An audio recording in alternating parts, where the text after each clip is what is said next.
Okay. So வணக்கம். நம்ம வந்து 2024 பேப்பர், 2023 பேப்பர், 2 வருஷத்துல பேப்பர்ஸ் வந்து கம்ப்ளீட் பண்ணிட்டோம் இல்லையாடா? கம்ப்ளீட்டா முடிச்சுட்டோம் நம்ம. நம்ம இன்றைக்கே ஸ்டார்ட் பண்ண போறது 2022. உங்களுக்கு இன்னும் எக்ஸாமுக்கு ஒரு பெரிய ஒரு டைம் இருக்குடா, ஒரு பெரிய டைம் உண்டு. நான் வந்து திரும்ப திரும்ப சொல்ற விஷயம் தான், என்னோட கிளாஸஸ்லயே நாங்க தொடர்ச்சியா சொல்ற விஷயம் தான். எனக்கு கேட்டால் இந்த நேரம் போதும். உங்களுக்கு இன்னும் இருக்கிற எவ்வளவு நாள்னு சொல்லி சும்மா கவுண்ட் பண்ணி பாருங்க. ஒரு 50 days மாதிரி இருக்கு. கிட்டத்தட்ட ஒரு 50 days மாதிரி கெமிஸ்ட்ரி எக்ஸாமுக்கு சொல்றாங்க.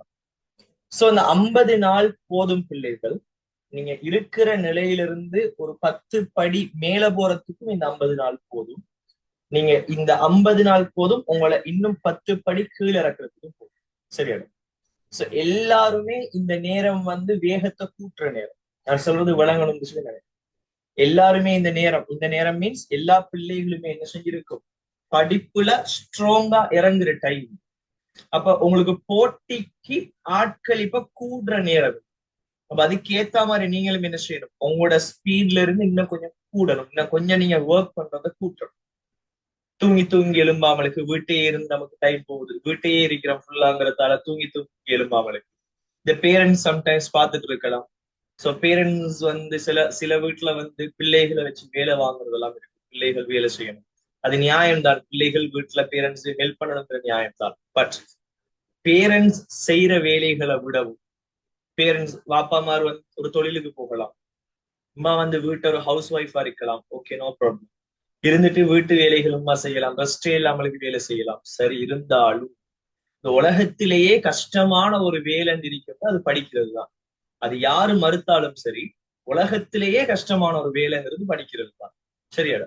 சோ பேரண்ட்ஸும் கொஞ்சம் பிள்ளைகளுக்கு சப்போர்ட் பண்ணணும். இந்த நேரங்கள்ல வந்து வேலைகள் வாங்காமலுக்கு, அது செய்து செய்து சொல்லாமலுக்கு செய்யற பேரண்ட்ஸ் இருக்கு. செய்யறது பிள்ளைன்னு நான் சொல்லல. பட் இந்த நேரம் என்ன செஞ்சு கொள்ளுங்க, கொஞ்சம் அவங்களுக்கு கொஞ்சம் ஃப்ரீயா விட்டுருங்க. அவங்களுக்கு சப்போர்ட் பண்ணுங்க, மேக்சிமம் சப்போர்ட் பண்ணுங்க. அவங்கள அந்த உரிய நேரத்துக்கு எழுப்பி விடுறது. இந்த காலையில ஒரு சுபகு டைமுக்கோ இல்ல தஹஜ்ஜத் நேரத்துக்கோ ஒரு 4:30 அந்த டைமுக்கு எழுப்பி விடுறது. அவங்க படிக்கக்குள்ள அவங்களுக்கு தனியா இருந்து படிக்கிறது அவங்களுக்கு கஷ்டம்னு சொன்னா, அந்த நேரத்துக்கு தனியா இருந்து படிச்சா தூங்கிடுவாங்கன்னு சொல்லி ஃபீல் பண்ண, நீங்க கொஞ்சம் நாளைக்கு ஒரு 2 மாசம் தான் இல்லையா, 2 மாசத்துக்கு கூட இருங்க அவங்களுக்கு கூட.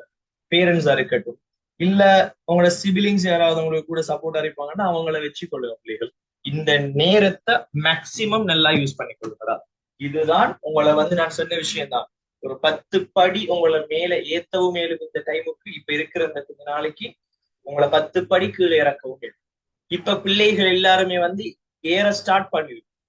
அந்த பிள்ளைகள் என்ன செய்ய ஸ்டார்ட் பண்ணிருக்கு, உங்களுக்கு உங்களுக்கு கூட போட்டிக்கு இருக்கிற பிள்ளைகள் எல்லாம் இந்த நேரம் ஏற ஸ்டார்ட் பண்ணிருக்கு.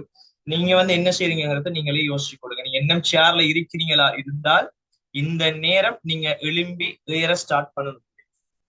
நீங்களும் போட்டி போடுங்க, இந்த நேரத்துல நீங்களும் போட்டி போட ஸ்டார்ட் பண்ணுங்க. அதுக்குரிய பலன் இன்னும் இன்ஷா அல்லாஹ் ஒரு 50 நாளைக்கு பிறகு ஒரு அழகா வழங்கும். நீங்க தியாகம் செய்ய போற அந்த 50 நாளைக்கு உரிய பலன் இன்ஷா அல்லாஹ் அந்த 50வது நாள் முடியக்குள்ள உங்களுக்கு வளரும். சரியா? நமக்கு இருக்கிற நாளைக்குள்ள போய் நம்மளே மேக்சிமம் நம்மளால 7 மாத அளவுக்கு ஓட பார்ப்போம். எவ்வளவுக்கு பேப்பர்ஸ் நம்மளால செய்யணும் அவ்வளவு பேப்பர்ஸ் செய்யும். சோ நான் நினைக்கிறேன், நாங்க இது வரைக்கும் செஞ்ச பேப்பர்ஸால உங்களுக்கு ஒரு நல்ல ஒரு நாலேஜ் கிடைச்சிருக்குன்னு நினைக்கிறேன். எத்தனை பேருக்கு நான் இவ்வளவு நாள் செஞ்சதுக்குள்ள எங்களுக்கு ஒரு ஒரு இது நல்ல பெனிஃபிட் ஒன்று இருக்குன்னு நம்புறாக்கள் எத்தனை பேர் சொல்லணும்.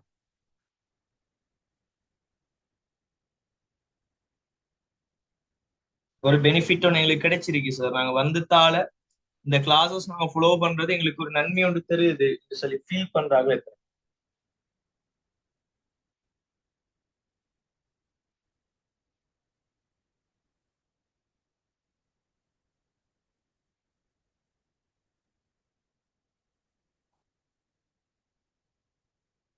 ஷெட்ல போடுங்க மேடம்.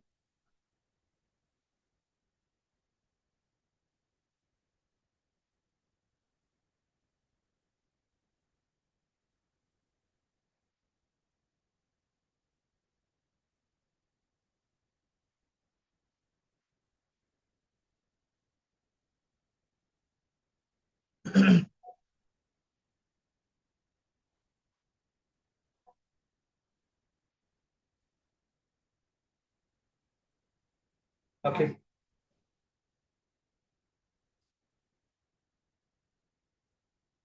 சார் நம்ம இன்றைய கிளாஸ் ஸ்டார்ட் பண்ணோம் 2022 ஸ்டார்ட் பண்ணுவோம். நம்மளால மேக்ஸிமம் எவ்வளவு கேளுமோ அவ்வளவுக்கு ஓடுவோம். ஃபர்ஸ்ட் மேக்ஸிமம் இதுதான் உங்களோட சேர்ந்து நானும் ஓடுறேன். சரியாடா? சோ கவனிச்சு கொள்ளுங்க. 22வது கேள்வியில 22ஆம் வருஷத்துல முதலாவது கேள்வி. கேள்வியை பார்த்து கொள்ளுங்கடா. முதலாவது கேள்வி என்ன சொல்ல வர சொன்னா, பின்வரும் இலத்திரன் தாண்டல்களில் எது அணு ஐதரசனின் கோட்டு நிறமாலையின் கட்புல பிரதேசத்திற்குரியது? சோ இந்த நிறமாலை சம்பந்தமான விஷயங்கள் நம்ம கதைக்கிறதா இருந்தா நிறமாலை சம்பந்தமான விஷயங்கள் ஒரு சில விஷயம் தெரிஞ்சிருந்தா போதும் இந்த கேள்வி செய்யறது. ஒன்று, நம்மளோட சிலபஸ்ல இருக்கக்கூடிய சில தொடர்களை பத்தி தெரியும். நம்மளோட சிலபஸ்ல 3 தொடர்கள் தான் இருக்கு. நம்ம படிக்கிற நிறைய தொடர்கள் படிப்போம். பட் நம்மளோட சிலபஸ்ல இருக்கிற தொடர் விஷயம் தான் 3 தொடர். கிளியரா மைண்ட்ல வச்சுக்கொள்ளுங்கடா. ஒன்று லைமன் தொடர். ஒன்னு என்ன? லைமன். அடுத்தது பாமர் தொடர். பாமர். அடுத்தது ஃபாசர். இந்த 3ம் தான் உங்களோட சிலபஸ்ல பெருசா கதைக்கப்பட்ட ஒன்று. இதை விட்டா இன்னும் இருக்கு, பட் உங்களுக்கு தெரியுங்கிறதால நான் அதுக்குள்ள ஓவரா போகல. லைமன் இருக்கார், பாமர் இருக்கார், அது கூட யார் இருக்கார்? ஃபாசன் இருக்கார். சரி, இதுல நமக்கு தெரியணும் என்னன்னு சொன்னா, இந்த லைமன் தொடர் எப்ப உருவாகும், இந்த லைமன் தொடருக்கான இலத்திரன் தாண்டல் யாரு அப்படிங்கிறது நமக்கு தெரியும். இந்த லைமன் தொடருக்கான இலத்திரன் தாண்டல் என்னன்னு சொன்னா, நான் காலல் நிறமாலையை நான் எடுத்தனாக இருந்தால், காலல் நிறமாலை என்று சொல்றது என்ன புரியுது? காலல் நிறமாலை என்று சொல்றது வெளி சக்தி மட்டங்கள்ல இருந்து உட்சக்தி மட்டங்களை நோக்கி இலத்திரன் தாண்டல் அடையும். இப்ப நான் காலல் நிறமாலையை நான் எடுத்தனாக இருந்தால், காலல் நிறமாலை வெளி சக்தி மட்டங்கள்ல இருந்து முதலாம் சக்தி மட்டத்தை நோக்கி இலத்திரங்கள் வந்தால் அது என்ன சொல்லுவோம்? நம்ம லைமன் அப்படின்னு சொல்லலாம். வெளி சக்தி மட்டங்கள்ல இருந்து முதலாம் சக்தி மட்டத்தை நோக்கி இலத்திரன் வருமா இருந்தா அதுக்கு என்ன பேர் சொல்லுவோம்? நம்ம லைமன். பாமர்னு சொன்னா என்னன்னு கேட்டால், வெளி சக்தி மட்டங்கள்ல இருந்து 2ஆம் சக்தி மட்டத்தை நோக்கி இலத்திரன் வருமாக இருந்தால் அதை பாமர் தொடர்பு சொல்ல போறோம். அதே போல ஃபாசன் தொடர்பு சொல்றது வெளி சக்தி மட்டங்கள்ல இருந்து 3ஆம் சக்தி மட்டத்துக்கு இலத்திரங்கள் சேர்ந்தால் அது செல்ல போறோம் ஃபாசன் தொடர் அப்படின்னு சொல்லி செல்ல போறோம். சரியா? இது ஃபாசன் தொடர். சரி, இவ்வளவுதான் இருக்கான்னு கேட்டா பிள்ளைகள் கிளியரா வழங்க. இந்த தொடர்களை நம்ம இன்னொரு அடிப்படையிலையும் நம்மளால பிரிக்க, இன்னொரு அடிப்படையிலையும் என்ன செய்யலாம்? நம்மளால பிரிக்கலும். என்ன அடிப்படை என்று கேட்டால், இது காலல் என்று சொல்றது போல, உறிஞ்சலுக்கும் நம்ம என்ன செய்யலாம்? கதைக்கு இயலும். உறிஞ்சலுக்கும் என்ன செய்ய இயலும்? நம்மளால கதைக்கு இயலும். எப்படி உறிஞ்சலுக்கு கதைக்கிறேன்னு கேட்டால், எப்படி உறிஞ்சலுக்கு நம்ம கதைக்கிறோம் கேட்டால், உறிஞ்சல் நிறமாலை என்று சொல்றது பிள்ளைகள், உறிஞ்சல் நிறமாலை என்று சொல்றது உட்சக்தி மட்டங்கள்ல இருந்து வெளி சக்தி மட்டத்துக்கு போனா அதுக்கு செல்வோம் நம்ம உறிஞ்சல் நிறமாலை. உட்சக்தி மட்டங்கள்ல இருந்து வெளிச்சக்திக்கு போனால் அதை செல்வம் என்னடா நம்ம உறிஞ்சல் நிறமாலை அப்படிங்கிற வேர்ட் நம்ம யூஸ் பண்ணுவோம். இதுல அப்ப லைமன் தொடர் நீங்க எடுத்தா பிள்ளைகள், காலல் ஆப்போசிட் தான் உறிஞ்சல். அதாவது வெளியிருந்து ஒன்றுக்கு வந்தா காலல் என்று சொன்னா, உறிஞ்சல் என்று சொல்றது ஒன்றுல இருந்து வெளியே போனா என்ன வரைக்கும் உறிஞ்சலாக இருக்கு. அப்ப லைமன் உறிஞ்சல் எப்படி இருக்குன்னு கேட்டால், முதலாம் சக்தி மட்டத்துல இருந்து வெளி சக்தி மட்டங்களுக்கு போறது எல்லாம் எதுல சேரும்? உறிஞ்சல்ல லைமனாக சேரும். அப்ப பாமர் என்னன்னு கேட்டால், 2ஆம் சக்தி மட்டத்துல இருந்து வெளி சக்தி மட்டத்துக்கு போற எல்லாம் எதுல சேரும்னா பாமர்ல சேரும். அதே போல 3ஆம் சக்தி மட்டத்துல இருந்து வெளி சக்தி மட்டங்களுக்கு போற எல்லாம் என்னத்துல சேரும்? ஃபாசன் உறிஞ்சல்ல சேரப்போம். இது எத்தனை பேருக்கு கிளியர்னு சொல்லுங்க. எனக்கு இது கிளியர் சார்னு சொல்றாங்க எத்தனை? இது வரைக்கும் எனக்கு கிளியர்னு சொல்றாங்க எத்தனை? Okay, good. இதுல பிள்ளைகள், இதுல ஒவ்வொரு ஆளுக்கும் சொல்லி ஒவ்வொரு சக்தி இருக்கு.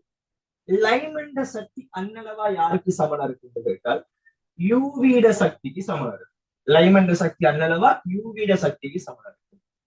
பாமர் சக்தியை பொறுத்த வரைக்கும், பாமர் சக்தி விசிபிள் ரேஞ்ச். யாராவது விசிபிள் ரேஞ்ச் கட்புலனாக ஒளி அழிட சக்திக்கு சமனா இருக்கும். ஃபாசனை எடுத்தால், ஃபாசன் IR சக்திக்கு என்ன வரைக்கும் சமனாக இருக்கும். IR சக்திக்கு என்னவா இருக்கும் பிள்ளைகள் சமணர். இதுல உங்களுக்கு விளங்க வேண்டியது இந்த பாமர் தொடரை எடுத்தால் பாமர் தொடர்ற கோடுகளுக்கு நீங்க கலர்ஸ் கொஞ்சம் சொல்லலாம். பாமர் தொடர்ற கோடுகளுக்கு நீங்க என்ன செய்யலாம் பிள்ளைகள், கொஞ்சம் கலர்ஸ் நீங்க கதைக்கலாம். எப்படி கதைக்கிறது கேட்டால் உங்களுக்கு தெரியும், இங்கால பக்கம் என்ன செய்யற பக்கம் பிள்ளைகள், இது வந்து எனர்ஜி சக்தி அதிகரிக்கிற பக்கம். அப்ப இது பாமராக இருந்தால், இது பாமரா இருந்தால் இங்கால யார் இருப்பார், லைமன் இருக்க போறார். இங்கால வந்து யார் இருக்க போறார், ஃபாசன் இருக்க போறார். சரியா இல்லையா? லைமன் என்று சொன்னா யாரு, யூவி கதிருக்குரிய பகுதி. ஃபாசன் என்று சொன்னா IR-க்குரிய பகுதி. IR-க்குரிய பகுதி. அப்ப இந்த கோடுகளோட கலர் எப்படி இருக்கும்னு கேட்டால் யோசிச்சு பாருங்க. கோடுகளோட கலரை பாருங்க. IR பக்கம் ரெட் கலர் இருப்பார், ரெட் கலர் இருப்பார். யூவிட பக்கம் வயலட் அல்லது ப்ளூ கலர் இந்தியால சைட்ல இருக்கு. சோ உங்களுக்கு தெரியும் இல்லையா, அந்த விப்ஜியோர் அந்த இது தெரியும் இல்லையா, இந்த விப்ஜியோர் ஓர்டர்ல தான் கலர்ஸ் வந்து இருக்க போகுது. இது ப்ளூவா இருக்கும், இது ரெட்டா இருக்கும், இடையில வந்து கிரீன் இருக்கும். இது எத்தனை பேருக்கு விளங்கிச்சு நான் சொன்ன விஷயம்? இது எத்தனை பேருக்கு இந்த விஷயம் விளங்கிச்சு? கிளியர்? இந்த கேள்விக்கு இது தேவையில்லைதான், பட் நான் நிறைய விஷயத்தை இதுக்குள்ள நான் அடக்கியிருக்கேன் ஷார்ட்டா. எத்தனை பேருக்கு இது கிளியரா விளங்கிச்சு?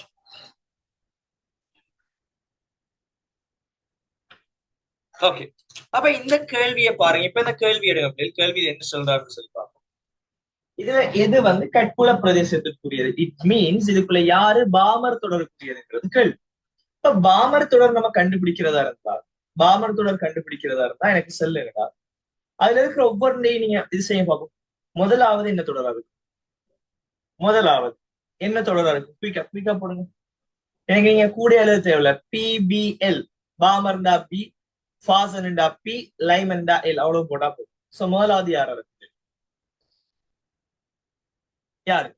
முதலாவது வந்து வெளி சக்தி மட்டங்கள்ல இருந்து 3க்கு வரார், ஃபாசன் இருக்கு. Is good. ரெண்டாவது யாரு? ரெண்டாவது யாரு பிள்ளைகள்? பாமர். யா, வெளி சக்தி மட்டங்கள்ல இருந்து 2க்கு வரார், அப்ப பாமரா இருக்கும். யா, குட். மூணாவது யாரா இருக்கு? மூணாவது யார்? மூணாவது யார்? இந்த கேள்வியில நிறைய பேர் பிழை விட்டது என்னன்னா, இந்த மூணாவது நிறைய பேர் பாமர் யோசிச்சு. ஏன்னா 2ஆம் சக்தி மட்டத்துக்கு வருது, 2க்கு வந்தா பாமர் அப்படிங்கிற எண்ணத்துல வந்து பிள்ளைகள் பிழை விட்ட. கவனமா பாரு தம்பி, இங்க முதலாவதுல இருந்து 2ஆவதுக்கு போறார். அப்ப இது ஒரு உறிஞ்சல் நிறமாலை. உறிஞ்சல் நிறமாலையில என்ன பாக்குறேன்னு சொல்லுங்க, எங்க இருந்து வெளியாகுதோ அதை வச்சுதான் தொடரும். அப்ப முதலாவதுல இருந்து வெளியாகிறார், அதனால இது என்ன சொல்றாரு, லைமனாக இருக்கும். நிறைய பேர் இதை பாமர்னு எடுத்து ஆன்சர் பண்ணிட்டு வந்து. சோ அப்ப இந்த கேள்விக்குரிய ஆன்சர் வந்து என்ன வரப்போன்னு சொல்ல அப்படி, பாமர் தொடர் யார் என்று கேட்டா எது ஆன்சர் சொல்லுங்க? 2ஆவது ஆன்சராக இருக்கு இந்த கேள்விக்குரியபடி, இல்லையா? ஏதாவது குழப்பம் இருக்கா அதுல? ஏதாவது குழப்பம் இருக்கா? ஏதாவது குழப்பம் இருக்கு? 2வது கேள்வி, 2வது கேள்வி பிழையான கூற்றை தெரிந்தெடுக்கும். அதுல முதலாவது பாருங்க, பவுலியின் தவிர்க்கை கோட்பாடு ஓர் ஓபிட்டலில் ஒரு 3ஆம் இலத்திரன் இருப்பதன் இயல்தகவை தவிர்க்கிறது. உங்களுக்கு தெரியும், இலத்திரன் நிலையமைப்பு தொடர்பான 3 கொள்கைகள் இருக்கு இல்லையா? ஒன்று வந்து ஹுண்டின் விதி. ஹுண்டின் விதி என்ன சொல்லும், ஒரு ஓபிட்டல்ல வந்து இலத்திரன் நிரம்பக்குள்ள, ஒரு உபப்படியில இருக்கிற ஓபிட்டல்கள்ல இலத்திரன் நிரம்பக்குள்ள சம்டைம்ஸ் அந்த உபப்படியில வந்து ஒரு 3 ஓபிட்டல் இருந்துட்டு சொன்னால் ஒரு 4 இலத்திரன் நிரம்புறா, அந்த ஃபர்ஸ்ட் ஓபிட்டல்ல 2 இலத்திரன், அடுத்த ஓபிட்டல்ல 2 இலத்திரன், அடுத்த ஓபிட்டல் நிரம்பாமலுக்கு இருக்கிற. அப்படி எல்லாம் எப்படி இருக்கும்னு சொன்னார், ஃபர்ஸ்டுக்கு தனித்தனியா நிரம்பும் அந்த உபபடிகள், அந்த ஓபிட்டல்கள். அதுக்கு மேலேயும் எக்ஸ்ட்ராவா இலத்திரன் இருந்தா அது போயிட்டு திருப்பி சோடி சோடியாக ஆகும். அப்படித்தான் யாரு தயாரிப்பார், புள்ளிங்க. 2வது பவுலியின் தவிர்க்கை கோட்பாடு என்று சொல்லுவோம். இந்த பவுலியின் தவிர்க்கை கோட்பாடு என்று சொல்றது என்ன கதைன்னு கேட்டா அப்படின்னு உங்களுக்கு விளங்க வேண்டியது இது ஒன்னே ஒண்ணுதான். ஒரு ஓபிட்டலுக்குள்ள மேக்சிமம் 2 இலத்திரம். யாரு சொன்னார், பவுலி. ஒரு ஓபிட்டல்ல மேக்சிமம் 2 இலத்திரம் தான் இருக்கலாம். அப்படின்னு சொன்னா என்ன அர்த்தம் என்ன, 3ஆவதா ஒரு இலத்திரன் வந்து இருக்க போறேன்னு சொன்னா பவுலி சொல்லுவார், இல்ல நீங்க இருக்கீங்களா, நீங்க அடுத்த ஓபிட்டலுக்கு போங்க. அப்ப இதுதான் அந்த கதை. பிளேயர் கிளியரா விளையாடுது. ஒரு ஓபிச்சல்ல மேக்சிமம் 2 இலத்திரம் தான். 3வது இலத்திரம் இருக்கிற இந்த பவுலி தவிர்த்தார். அதனாலதான் அதுக்கு பேர் என்ன சொல்லுவோம், பவுலியின் தவிர்க்கை கோட்பாடு சொல்லுவோம். அடுத்த கொள்கை என்னடா, அஃபாவு கொள்கை அல்லது கட்டியெழுப்பல் கோட்பாடு. அது செஞ்ச வேலை, அவர் செஞ்ச வேலை என்ன, இலத்திரங்கள் நிரம்புற அந்த ஓடரை பத்தி கேச்சிருக்கார். இங்க பவுலியின் தவிர்க்கை கோட்பாடு ஒரு ஓபிச்சல் ஒரு 3ஆம் இலத்திரன் இருப்பதன் இயல்பாகவே தவிர்க்கிறது. சரியா பிள்ளையா? எஸ், அந்த கூற்று வந்து சரி. அடுத்தது, ஒரு பொட்டாசியம் அணுவில் N=3 ml சக்தி சொட்டன், ml வந்து தந்திருக்கார் இஸ் ஈக்குவல் டு 0 எனும் சக்தி சொட்டன்களை உடைய இலத்திரன்களின் எண்ணிக்கை 4 என்று சொல்லி சொல்லவார். நமக்கு தெரியணும் ஒரு விஷயம் என்னன்னு கேட்டா, நமக்கு தெரியணும் இந்த கேள்வி சேர்த்து நமக்கு தெரிய வேண்டிய ஒரு விஷயம் என்னன்னு கேட்டா, பொட்டாசியத்துல இலத்திர நிலை அமைப்பு தெரியும். பொட்டாசியம் 19 இல்லையா, இலத்திர நிலை அமைப்பு 1s2 2s2 2p6 3s2 3p6 4s1 இதுதான் பொட்டாசியத்துல இலத்திர நிலை. இப்ப இவர் எதிர்பார்க்கிறது என்னன்னு சொல்லி பாருங்க. இவர் எதிர்பார்க்கிற என்னன்னு பாருங்க. N வந்து 3 இருக்கு. N 3 இருக்கிறன்னா நீங்க யார் யார வெட்டலாம், யார் யார வெட்டலாம் அல்லது யார நீங்க செலக்ட் பண்ணலாம். N 3 சொன்னா இந்த 2 பேர் மட்டும்தான், 3வது சக்தி படிக்குரிய ஆக்களை மட்டும்தான் நீங்க செலக்ட் பண்ணலாம். சரி, அடுத்தது சொல்றாரு, யோசிச்சு பாருங்க. ml வந்து minus, ml is equal to 0 இருக்கு. ml 0 இருக்கிறது யாருலன்னு கேட்டா நீங்க பார்க்கலாம், எஸ்ல இருக்கிற ஒரு ஓபிட்டல் வந்து ml 0 இருக்கும். P உபபடியில இருக்கிற ஒரு ஓபிட்டல் வந்து ml 0 இருக்கும். D உபபடியில இருக்கிற ஒரு ஓபிட்டல் வந்து ml 0 இருக்கும். அதே போல F உபபடியில இருக்கிற ஒரு ஓபிட்டல் வந்து ml 0 இருக்கும். அப்ப 3வது சக்தி மட்டத்துல இருக்கிற எஸ்ல இருக்கிற ஒரு ஓபிட்டல் ml 0, P ல இருக்கிற ஒரு ஓபிட்டல் ml 0. 3ஆம் சக்தி மட்டத்துல இங்க D இருக்கான்னு கேட்டா இல்ல, F இருக்கான்னு கேட்டா இல்ல. அப்ப நீங்க பார்க்க வேண்டியது இதுல இருக்கிற ஒரு ஓபிட்டல் வந்து ml 0 இருக்கு. சரி, இங்க வந்து இலத்திரங்கள் ஃபுல்லா நிரம்பிருக்கு இல்லையா பிள்ளைகள், இலத்திரன் என்ன செஞ்சிருக்கார், ஃபுல்லா நிரம்பிருக்கார். அப்ப அந்த ml 0 சொல்லக்குள்ள இருக்கிற அந்த ஒரு ஓபிட்டல் மட்டும்தான். அப்ப எத்தனை இலத்திரம் இருக்குங்க, 2 இலத்திரன் இங்க இருக்க போகுது. நீங்க பியூபடி எடுத்தீங்க சொன்னால் பியூபடியில 6 இலத்திரன், அதாவது பியூபடி கம்ப்ளீட்டா நிரம்பிருக்கு, இருக்கிற எல்லா ஓபிட்டலும் கம்ப்ளீட்டா நிரம்பிருக்கு. அதுல எத்தனை ஓபிட்டல் ml 0 இருக்கும், ஒரு ஓபிட்டல் மட்டும். அப்ப அதுல எத்தனை இலத்திரன் இருக்குன்னு சொல்லுங்க, 2 இலத்திரன். அப்ப மொத்தமாக எத்தனை இலத்திரன், மொத்தமாக 4 இலத்திரன் வந்து இருக்க போறார். சோ இந்த கேள்விக்குரிய ஆன்சர் 4 என்று சொல்லி வந்திருக்கலாம். எஸ், அந்த கூற்றும் 4 இலத்திரன்கள் இருக்கும் சொல்றாரு. அந்த கூற்று அப்ப சரியா பிள்ளையான்னு கேட்டால் எஸ், அந்த கூற்று வந்து சரி. எத்தனை பேருக்கு இது கிளியர்னு சொல்றேன்? இது யாருக்காவது குழப்பம் இருக்கா? இது யாருக்காவது குழப்பம் இருக்கா? யாருக்காவது இதுல குழப்பம் இருக்கா? அடுத்தது, நைதரசனின் ஒரு வலுவளவு இலத்திரனால் உணரப்படும் பயன்படு கரியேற்றம் காபனில் ஒரு வலுவளவு இலத்திரனால் உணரப்படும் பயன்படு கரியேற்றத்திலும் கூடியதாகும். தம்பி, பயன்படு கரியேற்றம் சொல்றது என்னடா? முதலாவது இந்த பயன்படு கரியேற்றத்துக்கு ஒவ்வொரு நாளும் ஒவ்வொரு விஷயம் சொல்லிட்டு இருக்காங்க. நான் சொல்றத கிளியரா கவனிங்க. பயன்படு கரியேற்றம் சொல்றது, பயன்படு கரியேற்றம் சொல்றது இஸ் ஈக்குவல் டு ஒரு சமன்பாடு இருக்கு சொன்னால் அவர் அணுவெண், பயன்படு கரியேற்றம் சமன் அவர் அணுவெண் மைனஸ் திரை விளைவு, அணுவெண் மைனஸ் திரை விளைவு. சரியா? பயன்படு கரியேற்றம் சமன் அணுவெண் மைனஸ் திரை விளைவு.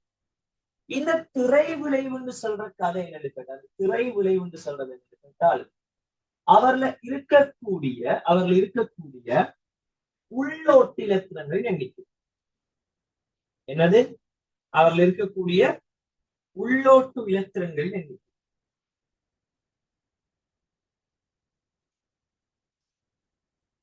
உள்ளோட்டு இலத்திரங்களின் எண்ணிக்கை நான் சொல்வது வழங்குதான். நீங்க காபனுக்கு இலத்திர நிலைமைப்பு எழுதுவீங்களா? யாருக்கு? நீங்க வந்து காபனுக்கு இலத்திர நிலைமைப்பு எழுதினால் காபன் இலத்திர நிலைமைப்பு என்ன சொல்லுங்க, 6 1s2 2s2 2p2. அதுவே நைட்ரோஜனுக்கு இலத்திர நிலைமைப்பு எழுதினா பிள்ளைகள் என்ன வரும் சொல்லுங்க, 1s2 2s2 2p3. இப்ப சொல்லுங்கடா, இதுல கடைசி சக்தி மட்டம் யார்? கடைசி சக்தி மட்டம் யாருன்னு கேட்டா தெளிவா சொல்லலாம். இங்க இருக்கிற கடைசி சக்தி மட்டம் இந்த ரெண்டாம் சக்தி மட்டம். இந்த ரெண்டாம் சக்தி நைட்ரோஜன்ல யாருன்னு கேட்டா அதுலயும் ரெண்டாம் சக்தி. அந்த கடைசி சக்தி மட்டத்தை மட்டும் விட்டுட்டு கடைசி சக்தி மட்டத்தை மட்டும் விட்டுட்டு மற்ற எல்லா இலத்திரங்களையும் கூட்டுங்க. மற்ற எல்லா இலத்திரங்களையும் கூட்டுங்க. ஃபார் எக்ஸாம்பிள் 3s1 வந்திருந்தா 3s1 மட்டும் மூன்றாம் சக்தி மட்டத்தை மட்டும் விட்டுட்டு உங்களுக்கு இருக்கிற அவ்வளவு பேரையும் கூட்டி இருக்கணும். அந்த கூட்டி வார இந்த பெருமானம் தான் என்ன திரை விளைவு. அப்படி பார்த்தா யோசிச்சு பாருங்க. அப்படி பார்த்தா யோசிச்சு பாருங்க. நான் கார்பனுக்கு எடுத்தேன்னு சொன்னா கார்பனை பயன்படுத்தி அறியறதுக்கு எடுத்தேன்னு சொன்னா அணுவின் மைனஸ் திரை விளைவு எத்தனைனா 2. அப்ப என்ன வரைக்கும் இவங்க பயன்படுத்தி அறிவிச்சோம் 4ஆக இருக்கு. அதுவே நைட்ரோஜனை நான் எடுத்தால் நைட்ரோஜனை எடுத்தேன்னு சொன்னால் என்ன வரும் சொல்ல 7 மைனஸ் அங்கேயும் 2 தான் இஸ் ஈக்குவல் டு 5ஆக இருக்கு. சொல்றது விளங்குதா? 7 தான் அங்கேயும் அப்ப என்ன வரைக்கும் 5ஆக இருக்கு. சோ அப்ப யாருக்கு பயன்படு கரியேற்றம் கூட என்று சொன்னா நைதரசனுக்கு பயன்படு கரியேற்றம் கூட. கூற்று என்ன சொல்லுதுன்னு பாருங்க. கூற்று என்ன சொல்றார்? நைதரசனின் ஒரு வலுவளவு இலத்திரனினால் உணரப்படும் பயன்படு கரியேற்றம் கார்பனில் ஒரு வலுவளவு இலத்திரனால் உணரப்படும் பயன்படு கரியேற்றத்திலும் கூடியதாகும். சரியா புரியா? எஸ் சரி இல்லையா? நீங்க இப்படியும் சொல்லலாம். கிளியரா ஒரு விஷயத்த மைண்ட்ல வச்சுக்கணும். கிளியரா ஒரு விஷயத்த மைண்ட்ல வச்சுக்கணும். திரை விளைவு சம்பந்தமான ஒரு உண்மை ஒன்று சொல்றேன், கவனிங்க. கிளியரா கவனிங்க. ஆவர்த்தனத்தில்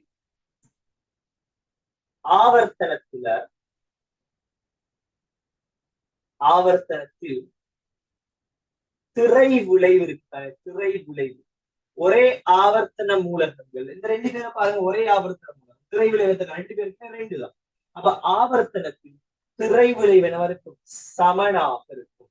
ஆவர்த்தனத்துல திரை விளைவு என்னவருக்கும் சமனாக இருக்கும். ஆகவே ஒரு ஆவர்த்தனத்தை நீங்க எடுத்தீங்களா இருந்தா பிள்ளைகள், ஒரு ஆவர்த்தனத்துல அணுவெண் கூட கூட கூட கூட பயன்படு கரியேற்றம் கூடும். ஒரு ஆவர்த்தனத்துல திரை விளைவு சமனா இருக்கிறதால அவரோட அணுவெண் கூட கூட கூட கூட என்ன செய்யும், அவரோட பயன்படு கரியேற்றமும் கூடிக்கிட்டே போகும். நான் சொல்றது உனக்கு விளங்குதான்னு பாரு. உண்மையாக பிள்ளைகள் அணு ஆரைய பாதிக்கிற காரணி 2 காரணி. கிளியரா மைண்ட்ல வச்சுக்க. அணு ஆரைய பாதிக்கிற காரணி 2 காரணி. ஒன்று பயன்படு கரியேற்றம்.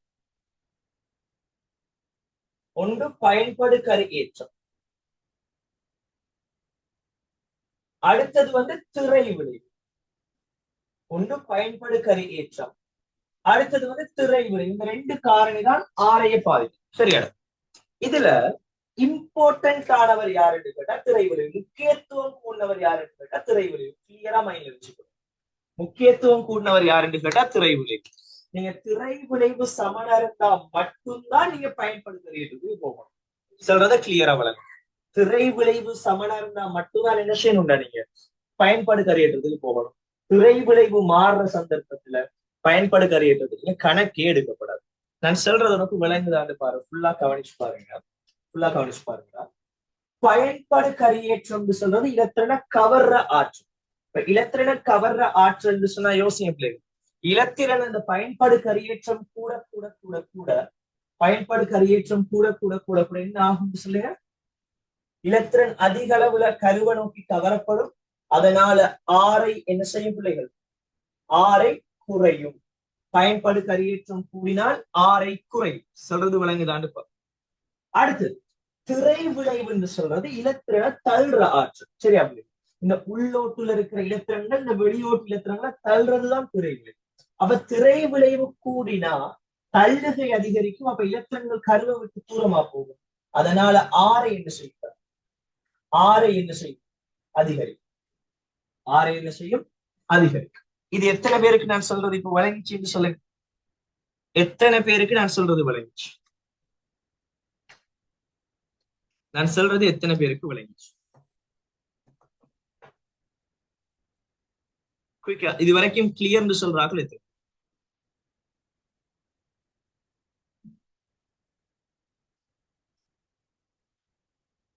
ஓகே. இப்ப நான் சொல்ற ஆக்களை நீங்களே பாருங்க. நீங்களே சொல்லுங்க. ஃபார் எக்ஸாம்பிள் ஒரு ஒரு ஒரு ஒரு லித்தியம், பெர்லியம், போரோன், காபன், இந்த 4 பேரையும் எடுக்கும். இந்த 4 பேர். அதே போல இந்த இடத்துல நான் எடுக்கிறேன் யாருன்னு கேட்டா ஒரு சோடியம், ஒரு பொட்டாசியம், இந்த 2 பேரும் எடுக்கிறேன். சோ நான் இங்கேயும் வந்து நிறைய பேர் எடுக்கல, ஃபர்ஸ்ட் பேசிக்காக எடுத்தேன்னா. சோ இந்த இடத்துல வந்து ஒரு லித்தியத்தையும் பெர்லியத்தையும் எடுக்கிறேன், இங்க சோடியத்தையும் பொட்டாசியத்தையும் எடுத்துருக்கேன். சரியே? இப்ப சொல்லுங்க பிள்ளைகள், இப்ப சொல்லுங்க, இந்த 2 பேரை பாருங்க. இந்த 2 பேர்ல இந்த 2 பேரையும் நீங்க ஃபர்ஸ்ட் யார பார்க்கணும்? திரை விளைவு. இந்த 2 பேரும் திரை விளைவையும் பாருங்க. லித்தியம் பெர்லியம் 2 பேரும் ஒரே ஆவர்த்தனம். அப்ப ஒரே ஆவர்த்தனம் இருந்தா திரை விளைவு என்ன இருக்கும்னா சமனா இருக்கும். அப்ப இவங்க திரை விளைவு என்ன செய்ய போறது இல்ல, சமனாக இருக்கிறதால திரை விளைவுக்கு நம்ம இப்ப கணக்கெடுக்க தேவையில்லை. அப்ப யாருக்கு போகும்? பயன்படு கரையேற்றம். நான் என்ன சொன்னேன்? திரை விளைவு சமனா இருந்தா அணுவின் கூடினா பயன்படு கரையேற்றம் கூடும். அணுவின் கூடினா என்ன செய்யும்? பயன்படு கரையேற்றம் கூடும். லித்தியம் பெர்லியம் 2 பேர்ல யாருக்கு அணுவெண் கூடடா? பெர்லியத்துக்கு அணுவெண். பெர்லியத்துக்கு அணுவெண் கூடினா பயன்படு கரையேற்றம் யாருக்கு கூட இருக்கும்? பெர்லியத்துக்கு இருக்கும். பெர்லியத்துக்கு பயன்படு கரையேற்றம் கூடினா ஆறு என்ன செய்யும் தம்பி? பெர்லியத்துக்கு தான் ஆறு இருக்கும், குறைவாக இருக்கும். இதனாலதான் ஆவர்த்தனத்தின் வழியே அணு ஆரை குறையுது. இது கிளியரா?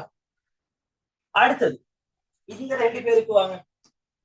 இந்த 2 பேருக்கு வந்தா சோடியத்தை பார்த்தா சோடியத்தில் இருக்கிற இலத்திரன்கள் எண்ணிக்கை வந்து 11. ஆக வெளிசக்தி மட்டத்துல ஒரே ஒரு இலத்திரன். அப்ப உள்ளுக்கு இருக்கிறது 10 இலத்திரன். அப்ப இவர திரை விளைவு 10. பொட்டாசியத்தை எடுத்தா அவர் அணுவெண் வந்து 19. ஆக வெளிசக்தி மட்டத்துல ஒரே ஒரு இலத்திரன். அப்ப உள்ளுக்கு இருக்கிற இலத்திரன் எத்தனை கேட்டா 18. இவர திரை விளைவு வந்து 10, இவர திரை விளைவு வந்து 18. அப்ப திரை விளைவு யாருக்கு கூட? பொட்டாசியம். திரை விளைவு கூடினா நான் வேற ஒன்றுமே பார்க்க தேவையில்லை. என்ன செஞ்சா சரி? திரை விளைவு கூடினா ஆரை கூடும். அப்ப திரை விளைவு இவரை விட இவருக்கு கூட. அப்ப ஆரை வந்து சோடியத்தை விட பொட்டாசியத்துக்கு கூட. சோ கூட்டத்தின் வழியே ஏன் அணு ஆர கூடுதுன்னு கேட்டா அதுக்குரிய காரணம் திரை விளைவு. ஏன் வந்து ஆவர்த்தனத்தின் வழியே அணு ஆர குறையுதுன்னு கேட்டா அதுக்கு காரணம் பயன்படு கரியேற்றம். சோ அந்த திரை விளைவு எதுல தங்கி இருக்குன்னு கேட்டாங்க, லைஃப்ல மறக்கப்படாது. கிளியரா மைண்ட்ல வச்சு கொடுங்க. சக்தி மட்டம் அதிகரிச்சால், சக்தி மட்டம் அதிகரிச்சால் என்ன செய்யும்? திரை விளைவு என்ன செய்யும்? அதிகரிக்கும். இத கிளியரா மைண்ட்ல வச்சுக்கொள்ளும். இது எத்தனை பேருக்கு இது 100% விளைஞ்சி?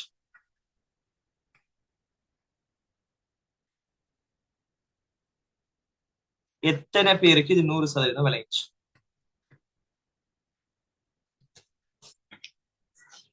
எத்தனை பேருக்கு இது 100% விளைஞ்சி?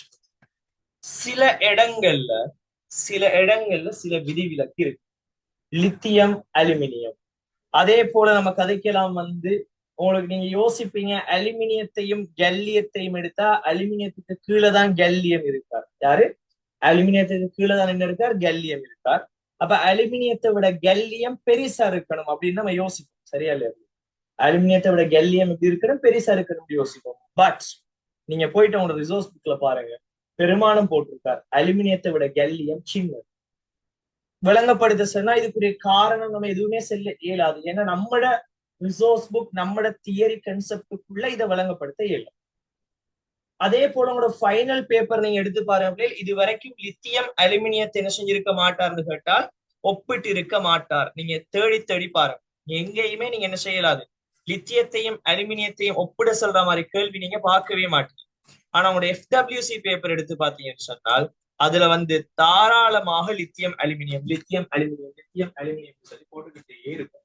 நாங்க திரும்ப திரும்ப சொல்றது, நீங்க படிக்கிறது எஃப்டபிள்யூசிக்கு இல்ல, நீங்க படிக்கிறது நம்பர்ஸ் பாடமாக இல்ல. கெமிஸ்ட்ரி வந்து பிள்ளை கிட்ட என்ன எதிர்பார்ப்பாங்கன்னு சொன்னால், ஒரு பிள்ளை நம்பர்ஸ பாடமாக்கி லித்தியத்தோட அணு ஆறிட பெருமானம் 100 இந்த பெருமானம், அலுமினியம் வந்து இந்த பெருமானம், அதனால அலுமினியம் சின்னது, இதை ஒரு பிள்ளை பாடமாக்கி வச்சு கொள்ளணும்னு சொல்லி அவர் எதிர்பார்க்க போறது இல்லை. சொல்றது விளங்குது? சோ நீங்க வந்து அந்த அந்த மாயைகளுக்குள்ள போய் விழுந்துடாதீங்க பிள்ளைகள். இப்படித்தான் இருக்கு இது பிள்ளை, அப்படித்தான் இருக்கு அது பிள்ளை, அந்த கதையெல்லாம் இல்லை. உங்களோட ஃபைனல் பேப்பர் 2024 ஆண்டு ஃபைனல் பேப்பர் உங்களுக்கு ஆக சிறந்த ஒரு உதாரணம். NO அந்த முதலாவது கேள்வியில நான் விளக்கம் சொல்லிட்டேன். இதே ஒரு FWC பேப்பரா இருந்தா ஆன்சர் CH4. இது ஃபைனல் பேப்பருங்கிறதால தான் ஆன்சர் N. சொல்றது விளையாச்சு அப்படி. ஓகே, சோ அதுல வந்து அப்ப என்ன சொல்ல வர, அப்ப நைதர் சோனா நீங்க பயன்படுகிற ரேட்ஸும் பத்தி கதைக்கணும், பட் இந்த ஐடியாவை கழிச்சிருக்கு, தேவை ஏற்படலாம் அதுக்காக கழிச்சிருக்கு.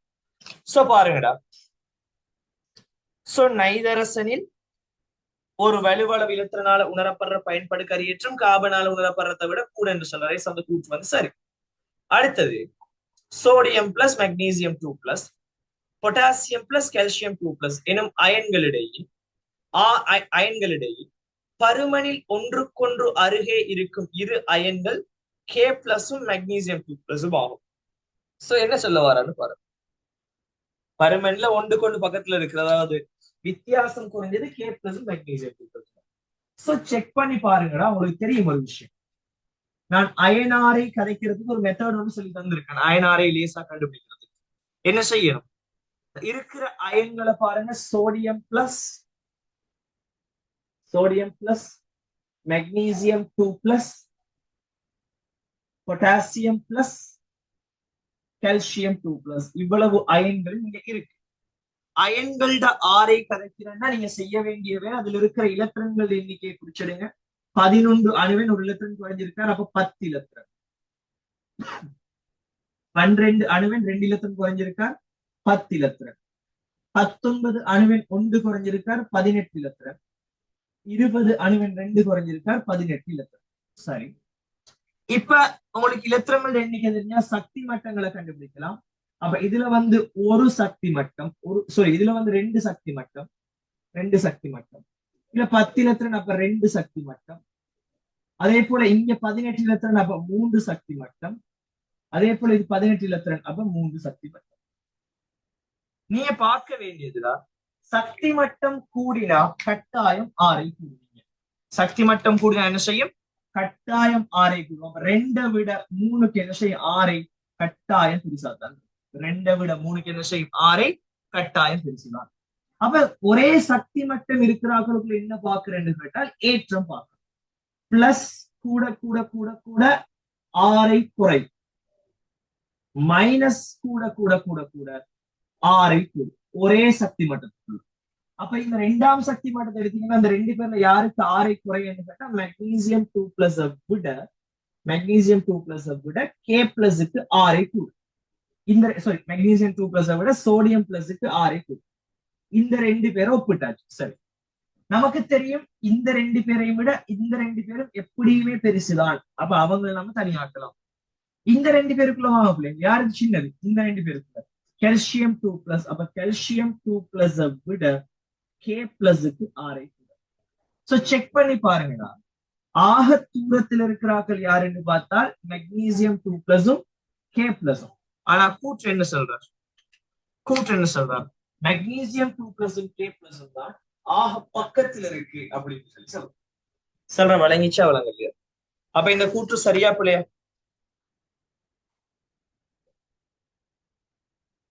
இந்த கூற்று சரியா பிள்ளையா? இந்த கூற்று வந்து ஒரு பிழையான கூற்று இல்லையா? இந்த கூற்று பிழை.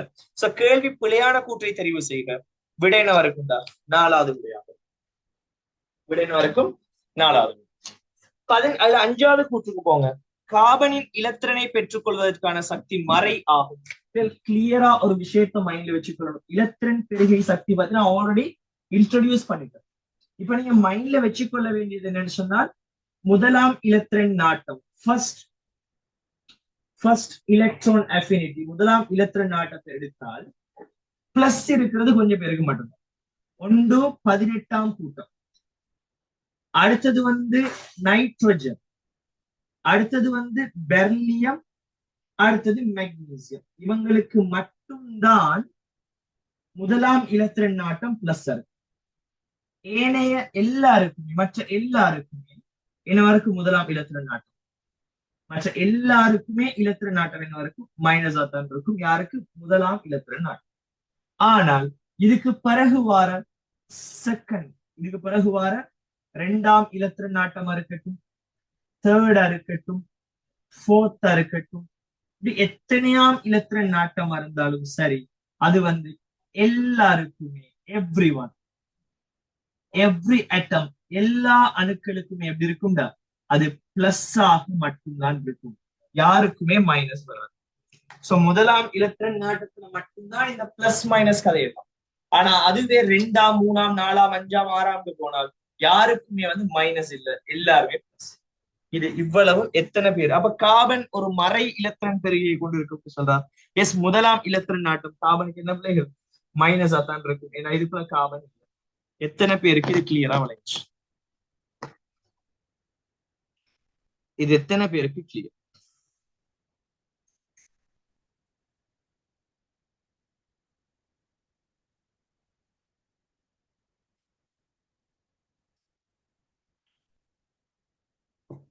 ஷெட்ல போடுங்கடா. இது எத்தனை பேருக்கு கிளியர் பிள்ளை?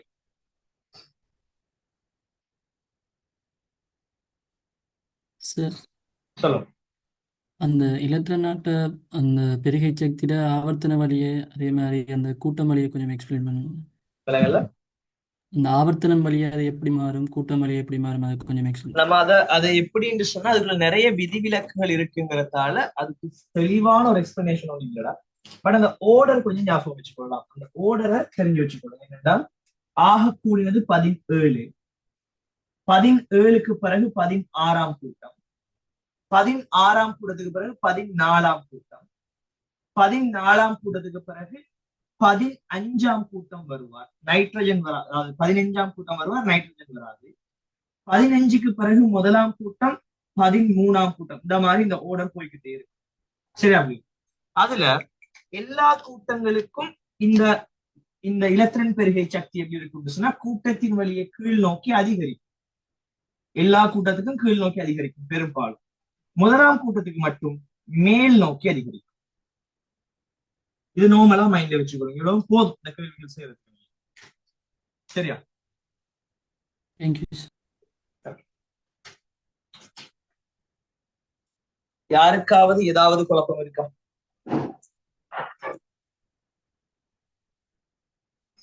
யாருக்காவது ஏதாவது குழப்பம் இருக்கா?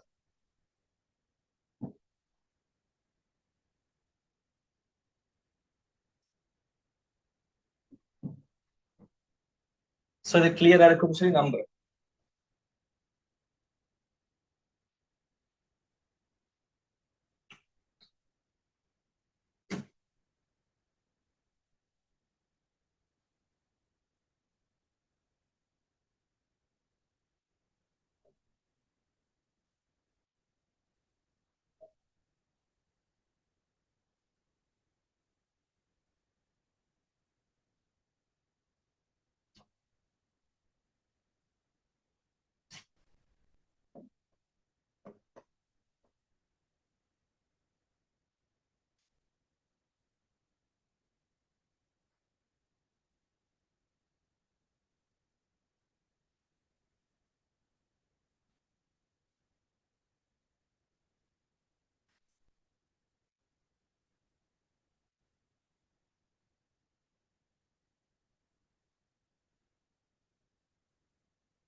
ஓகே. சோ அடுத்தது மூணாவது கேள்வியை பார்ப்போம். மூணாவது கேள்வி பாருங்க. பெர்லியம், போரோன், ஆக்சிஜன் ஆகியவற்றின் இரண்டாம் அயனாக்க சக்திகளின் அதிகரிக்கும் வரிசை. சோ இந்த இரண்டாம் அயனாக்க சக்தி, மூன்றாம் அயனாக்க சக்தி, இது எத்தனையாவது இருந்தாலும் சரி, நம்ம யூனிட் 1 ரிவிஷன் செய்யக்குள்ள சொல்லியிருக்கேன். உங்களுக்கு ஒரே ஒரு கன்செப்ட் தான். இந்த கிராஃப் ஞாபகம் இருந்தா போதும். இந்த கிராஃப் ஞாபகம் இருந்தா போதும். எத்தனையாம் அயனாக்க சக்தியா இருந்தாலும் கண்ணை மூடிட்டு ஆன்சர் பண்ணும். உங்களுக்கு வழங்கணும். இந்த எட்டு இடத்துல புள்ளி வைக்க தெரியணும் தெளிவாக. இந்த 8 இடம் சரியா புள்ளி வைக்க தெரிஞ்சா போதும். கேள்வி எத்தனையாம் அயனாக்க சக்தின்னு சொல்லுங்க. இரண்டாம் அயனாக்க சக்தி. எத்தனையாம் அயனாக்க சக்தி? இரண்டாம் அயனாக்க சக்தி. அப்படின்னு சொன்னா நம்ம என்ன செய்யணும்? ஆக ஸ்டார்டிங் பாயிண்ட் எத்தனையாம் கூட்டம்? இரண்டாம் கூட்டம். தந்திருக்கிறது வந்து எந்த ஆவர்த்தனம் பாரு பிள்ளைகள்? பெர்லியத்தின் ஆவர்த்தனம். அப்ப எங்க இருந்து ஸ்டார்ட் பண்ணுங்க? இங்க பெர்லியம் இரண்டாம் கூட்டம். பெர்லியத்துல இருந்து ஓர்டர்கள் இது பண்ண. பெர்லியம் அடுத்தது இந்த இடத்துல போரோன் வருவார். அப்ப இங்க யார் வருவார்? கார்பன் வருவார். இங்க நைட்ரஜன் வருவார். இங்க ஆக்சிஜன் வர போறார். இங்க புளோரின் வருவார், இங்க நியோன் வருவார், இங்க யார் வருவார், இங்க வந்து சோடியம் வரும். சோ ஒரு ரெண்டாம் அயனாக்க சக்தியை நீங்க எடுத்தா ரெண்டாம் அயனாக்க சக்தியில ஆக தாழ் புள்ளியில ரெண்டாம் கூட்டமும் ஆக உயர் புள்ளியில முதலாம் கூட்டமும் இருக்கு. சோ மூணாம் அயனாக்க சக்தியை கேட்டா ஆக தாழ் புள்ளியில மூணாம் கூட்டமும் மேல ரெண்டாம் கூட்டமும் இருக்கு. நாலாம் அயனாக்க சக்தினா கீழே நாலாம் கூட்டமும் மேல மூணாம் கூட்டமும் இருக்கு. இது நம்ம தெரிஞ்சிருந்தா இப்ப கேள்வி, பெர்லியம் போரோன் ஆக்சிஜன் அந்த பெருமானம் பெருக்கிறார். அப்ப அந்த ஆக்களை மட்டும் செலக்ட் பண்ணுவோம். Beryllium boron oxygen. அப்ப ஓர்டர் என்ன பிள்ளை கூடுற ஓர்டர் என்னடா, பெர்லியத்தை விட போரோன் பெருசு, போரோனை விட ஆக்சிஜன் பெருசு. இந்த ஆன்சர் எங்க இருக்குது, இந்த ஆன்சர் எங்க இருக்குன்னு நீங்க தேடினால் விட வந்து முதலாவது ஆன்சராக இருக்கு. எத்தனை பேருக்கு இது கிளியர், எத்தனை பேருக்கு கிளியர்? இது வந்து மூணாவது கேள்விக்குரிய ஆன்சர். சரி, அடுத்து நாலாவது கேள்வி என்ன சொல்ற? நாலாவது கேள்வி F3ClO FClO2 FClO3 வந்திருக்கிறது யார் யாருன்னு பாருங்க. நாலாவது யார் யாரு? F3ClO FClO2 FClO3 இப்படி மூணு பேராக F3ClO FClO2 FClO3 இவங்களோட வடிவம் என்னங்கிறத கேள்வி. வடிவம் என்ன சொல்றீங்க? இவருக்கு வடிவம் எழுத போனா எப்படி எழுதுனா, புளோரின் 7 தரம் 3 21 பிளஸ் குளோரின் 7 பிளஸ் ஆக்சிஜன் வந்து 6 மொத்தமா எத்தனை வரப்போகுது 34. 34 நான் என்ன செஞ்ச போதும் 8ஆல பிரிப்பேன். 8ஆல பிரிச்சா எனக்கு என்ன கிடைக்கும் சொல்லுங்க? 4ம் 2 மிச்சமும் கிடைக்கும். அந்த 2ஆல பிரிச்சா எத்தனை கிடைக்கும் எனக்கு? 1. இப்ப 4ஐயும் 1ஐயும் கூட்டினா 5. அந்த 5ல ஒரு தனிச்சோடி, 5ல ஒரு தனிச்சோடி என்ன வடிவம்? 5ல 1 தனிச்சோடி என்ன வடிவம்? என்ன செஞ்சிருக்கு? இதை கூட்டினா 34. வழக்கமா நம்ம செய்யற வேலைதான். கூட்டி வாரது என்ன செய்யணும்? இந்த 34 8ஆல பிரிக்கணும். பிரிச்சு வார நம்பர் எத்தனை? 4. 4ம் 2 மிச்சமும் வரப்பு. அந்த 2 நான் என்ன செய்யணும்? திரும்ப 2ஆல பிரிக்கணும். பிரிச்சா எனக்கு 1 கிடைக்கும். இந்த 4ஐயும் 1ஐயும் கூட்டி முன்னுக்கு போடுவான் 5. அந்த 5ல 1 தனிச்சோடி, 5ல 1 தனிச்சோடி என்ன வடிவம் பிள்ளைகள்? 5ல 1 தனிச்சோடி ஒரு முக்கோண கும்பகத்துல 1 தனிச்சோடி என்ன வடிவமா இருக்கு? சீசோ வடிவமாக இருக்கும், அல்லது நிறுத்தாடு வடிவமாக இருக்கும். என்ன வடிவம்? நிறுத்தாடு வடி. என்ன ஆன்சர் தந்திருக்காருன்னு சொல்லி பாருங்க. சீசோன்னு சொல்லி தந்திருக்காரு. அப்ப என்ன வடிவம்? சீசோவாக இருக்கு. சீசோ. அடுத்தது இங்க வா, இவர் 7 பிளஸ் 7 பிளஸ் 12 மொத்தம் எவ்வளவு சொல்லுங்க? இது 14 பிளஸ் 12 26. அப்ப 26 8ஆல பிரிச்சா என்ன வரப்போகுது? 3ம் 2 மிச்சமும் வரப்போறார். இந்த 2ஆல பிரிப்பேன் எத்தனை வரப்போகுது? 1 வரப்போகுது. இந்த 3ஐயும் 1ஐயும் கூட்டினா 4. 4ல 1 என்ன வடிவம்? 4ல 1 என்ன வடிவம்னா 4 1 தனிச்சோடி என்ன வடிவமா இருக்கு? முக்கோண கூம்பகமா இருக்கு. முக்கோண கூம்பகம் அல்லது முக்கோண கூம்பாக இருக்கு. அதே போல இவருக்கு வந்தால் 7 plus 7 plus 18 is equal to 32. இப்ப 32 நான் 8ஆல பிரிச்சா 4ம் 0. அப்ப என்ன வடிவம்? 4 இருக்கு. 4. இப்ப ஆன்சர் தேடுங்க. சீசோ முக்கோண கும்பகம் 4 சொல்ற ஆன்சர் எங்க இருக்கு பாருங்க. சீசோ முக்கோண கும்பகம் 4 5வது ஆன்சரா இருக்கும் இந்த கேள்விக்குரிய பதில். ஏதாவது குழப்பம் இருக்காது வரைக்கும்? இது வரைக்கும் யாருக்காவது ஏதாவது குழப்பம் இருக்கா?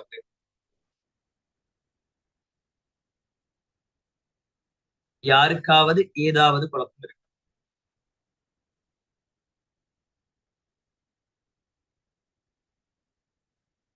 இது கிளியர்னு சொல்ற ஆக்கள் எத்தனை?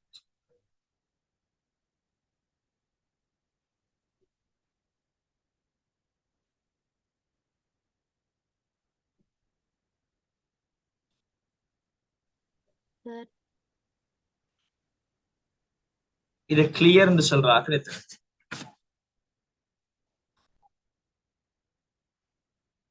குட். அடுத்தது சொல்லுங்க. சார் மூணாவது கேள்வியில மூணாம் அயனாக்க சக்தின்னு கேட்டா எப்படி பாக்குறது? இதே ஆக்களுக்கு மூன்றாம் அயனாக்க சக்தி கேட்டிருந்தாவா? ஓ சோ அப்ப மூன்றாம் அயனாக்க சக்தினா நீ இந்த மாதிரி போடுங்க சரி. இப்ப ஸ்டார்ட் பண்ணக்குள்ள மூன்றாம் கூட்டத்துல இருந்து ஸ்டார்ட் பண்ணிருக்கீங்க போரோன். அப்ப இந்த இடம் என்ன வந்திருக்கும்? கார்பன் வந்திருப்பா, இந்த இடம் நைட்ரஜன் வந்திருப்பா, இந்த இடம் வந்து ஆக்சிஜனா வந்திருக்கும், இங்க புளோரின் வந்திருக்கும், இங்க வந்து நியோன் வந்திருப்பா, திருப்பி சோடியம் வந்திருக்கும், இங்க வந்து மெக்னீசியம் வந்திருக்கும். இப்ப நீங்க போரோனையும் ஆக்சிஜனையும் மார்க் பண்ணிருக்கீங்க, உங்களுக்கு பெர்லியம் கிடைச்சிருக்காது. பெர்லியம் உங்களுக்கு தெரியணும் என்ன? மெக்னீசியமும் பெர்லியமும் ஒரே கூட்டம், மெக்னீசியத்தை விடவும் மேல இருக்கிறதால பெர்லியத்துக்கு என்ன வரைக்கும் அயனாக்க சக்தி கூட வரைக்கும் பெர்லியம் ஆக கூடதா இருக்கு. Okay sir. Okay. இது வந்து நாலாவது. அஞ்சாவது கேள்வியை பாருங்க, இது ஒரு முக்கியமான ஒரு விஷயத்தை உங்களுக்கு சொல்லித்தர ஒரு கேள்விடா. அஞ்சாவது கேள்வி, அந்த ஸ்ட்ரக்சரை பாருங்க. அந்த ஸ்ட்ரக்சரை பார்த்தால் என்ன ஸ்ட்ரக்சர் அது? ஒரு OH கூட்டம் இருக்கா, ஒரு OH குரூப் ஒன்று இருக்கா, ஒரு CH2, C triple bond C, CH, CHO, CH2, CH3. இப்படி ஒரு குரூப் ஒன்று இருக்கா. சரி, இப்ப எனக்கு சில பிள்ளைகள் இதுல நம்ம பேர் எழுத போகக்குள்ள எது நமக்கு முக்கியம் அதை சொல்ல. ஃபர்ஸ்ட் முதலாவது என்ன பார்க்கணும்? பேர் எழுதுறதுல முதலாவது என்ன பார்க்கணும்? அதுல என்னென்ன குரூப்ஸ் இருக்கு, கார்பனையும் ஹைட்ரோஜனையும் தாண்டி என்னென்ன குரூப்ஸ் இருக்குன்னு பார்க்கணும். அப்படி பார்த்தாலே நமக்கு இருக்கிறது வந்து ரெண்டு. ஒன்று இந்த OH குரூப் ஒன்று இருக்கார், அதே போல இந்த ஒரு குரூப் ஒன்று இருக்காரு, CHO குரூப் ஒன்று இருக்காரு. சரி, இந்த ரெண்டு குரூப் இங்க இருக்கு. இந்த ரெண்டு குரூப்ல தொழிற்பாட்டு இயல்பு யாருக்கு கூடன்னு கேட்டால் உங்களுக்கு தெரியும், ஆக கூடினது கார்பாக்சிலிக் அமிலம். அந்த C டபுள் பாண்ட் அந்த கூட்டங்கள் அப்படியே மேலுக்கு இருந்து குறைஞ்சிட்டு வரும். அப்ப ஆல்டிஹைட், கீட்டோன், அதுக்கு பிறகுதான் ஆல்கஹால். சரியா இருக்கு? அப்படி பார்த்தா இங்க OH இருக்கு, இவரும் இருக்காருங்க. இதுல யாருக்கு தொழிற்படும் தன்மை இருக்குன்னு கேட்டால் இவருக்குத்தான் என்ன இருக்கும்? தொழிற்படும் தன்மை இருக்கும். அப்ப இவர் என்ன இருப்பார்னு கேட்டால் ஒரு பிரதியீடாக இருக்க போறார். இந்த OH என்ன இருக்க போறார்? பிரதியீடாக இருக்கு. அப்ப நம்ம நம்பர் கொடுக்கணும் எப்படி? கார்பன் செயினை இப்ப செலக்ட் பண்ணணும். கார்பன் செயின் இப்ப எப்படி செலக்ட் பண்றது பாருங்க. எத்தனை கார்பன் செயின் இருக்குன்னு பார்ப்போம். ஒன்று இங்க இருந்து ஸ்டார்ட் பண்ணி, யாரு இந்த கார்பன்ல இருந்து ஸ்டார்ட் பண்ணி இந்த கார்பன் வரைக்கும் ஒரு செயின் ஒன்று இருக்கு. சரியா இல்லையா? இது ஒன்று இருக்கு. அடுத்தது பாருங்க, வேற என்ன செயின் இருக்குது பார்த்தால் இங்க இந்த கார்பன்ல இருந்து செலக்ட் பண்ணி இப்படி போற மாதிரி செயின் ஒன்று இருக்கு. வேற என்ன செயின் இருக்குன்னு பார்த்தால் இங்க இருந்து ஸ்டார்ட் பண்ணி இப்படி குறைஞ்சி இப்படி போற மாதிரி இருக்கு. சொல்றது விளங்குதா? எப்படி சொல்ல வாரேன்? இங்க இருந்து ஸ்டார்ட் பண்ணி யாரு இவர்ல இருந்து ஸ்டார்ட் பண்ணி இந்த கார்பனை இன்க்ளூட் பண்ணி இப்படி போற மாதிரியும் ஒரு செயின் வந்து இருக்கு. இப்ப சொல்லுங்க, எதை செலக்ட் பண்ண முடியும்? கிரீனா, ப்ளூவா, பிளாக்கா? நான் எதை செலக்ட் பண்ண? எனக்கு ஃபர்ஸ்ட் கான்செப்ட் என்னடா? ஃபர்ஸ்ட் கான்செப்ட் எனக்கு தொழிற்பாட்டு கூட்டம் உள்ளுக்கு வரும். அப்ப தொழிற்பாட்டு கூட்டம் உள்ளுக்கு வராத செயினை நான் இக்னோர் பண்ணேன். அப்ப எனக்கு தொழிற்பாட்டு கூட்டம் உள்ளுக்கு வராத செயின் யாரு? பிளாக். எனக்கு தொழிற்பாட்டு கூட்ட கார்பனை உள்ளுக்கு கொண்டு வரல. சரியா இல்லையா? ஏன்னா தொழிற்பாட்டு கூட்ட கார்பன் இங்க இருக்கா, பிளாக் எங்கேயோ இருக்கா. அப்ப நான் பிளாக்க நான் இக்னோர் பண்ணலாம். ரெண்டாவது, அவ தொழிற்பாட்டு கூட்டம் வந்துட்டார். சரி, அடுத்தது என்ன பார்க்கணும்? செகண்ட் என்ன பார்க்கணும்? எனக்கு தொழிற்பாட்டு கூட்டத்தை கண்டு அதை மற்றதை கலட்டி விட்டாலும் எனக்கு ரெண்டு பேர் இருக்கு. நான் அடுத்தது என்ன பார்க்கணும்? நீளம் கூடின கார்பன் சங்கிலி பாக்குறியா? அப்படியா பாக்குறது?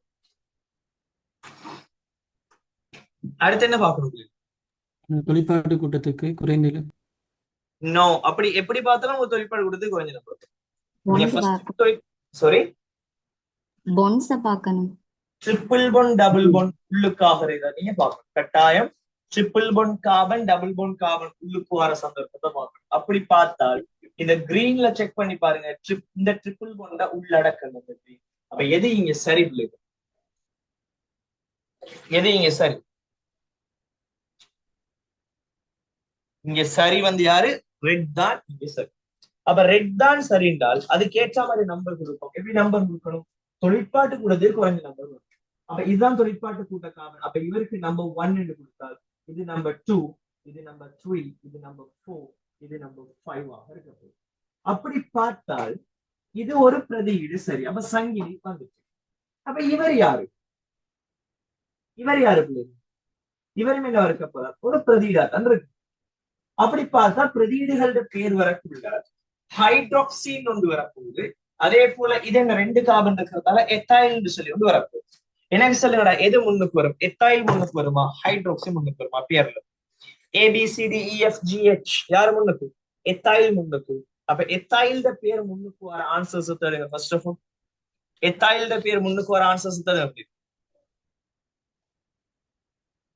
எத்தாயில்ட பேர் முன்னுக்கு வர ஆன்சர்ஸ் தருங்க. எத்தனை எத்தாயில் வரும்? இது ஃபர்ஸ்ட். அப்ப 2 எத்தாயில் சொல்லி வர ஆன்சர்ஸ் தருனால் முதலாவது விடையை வெட்டலாம், 2வது வெட்டலாம், 3வது மட்டும்தான் நமக்கு ஆன்சராக இருக்காரு. இப்ப சொல்றது விளங்கிச்சா விளங்கியா? நமக்கு பொருத்தமான ஆன்சராக 3வது மட்டும்தான் இருக்காரு. விட அந்த 3வது தான். எத்தனை பேருக்கு இது கிளியர்? எத்தனை பேருக்கு கிளியர்?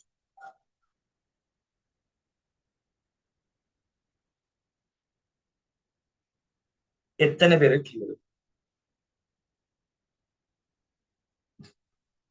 இது 5வது கேள்வி. சரி, அடுத்தது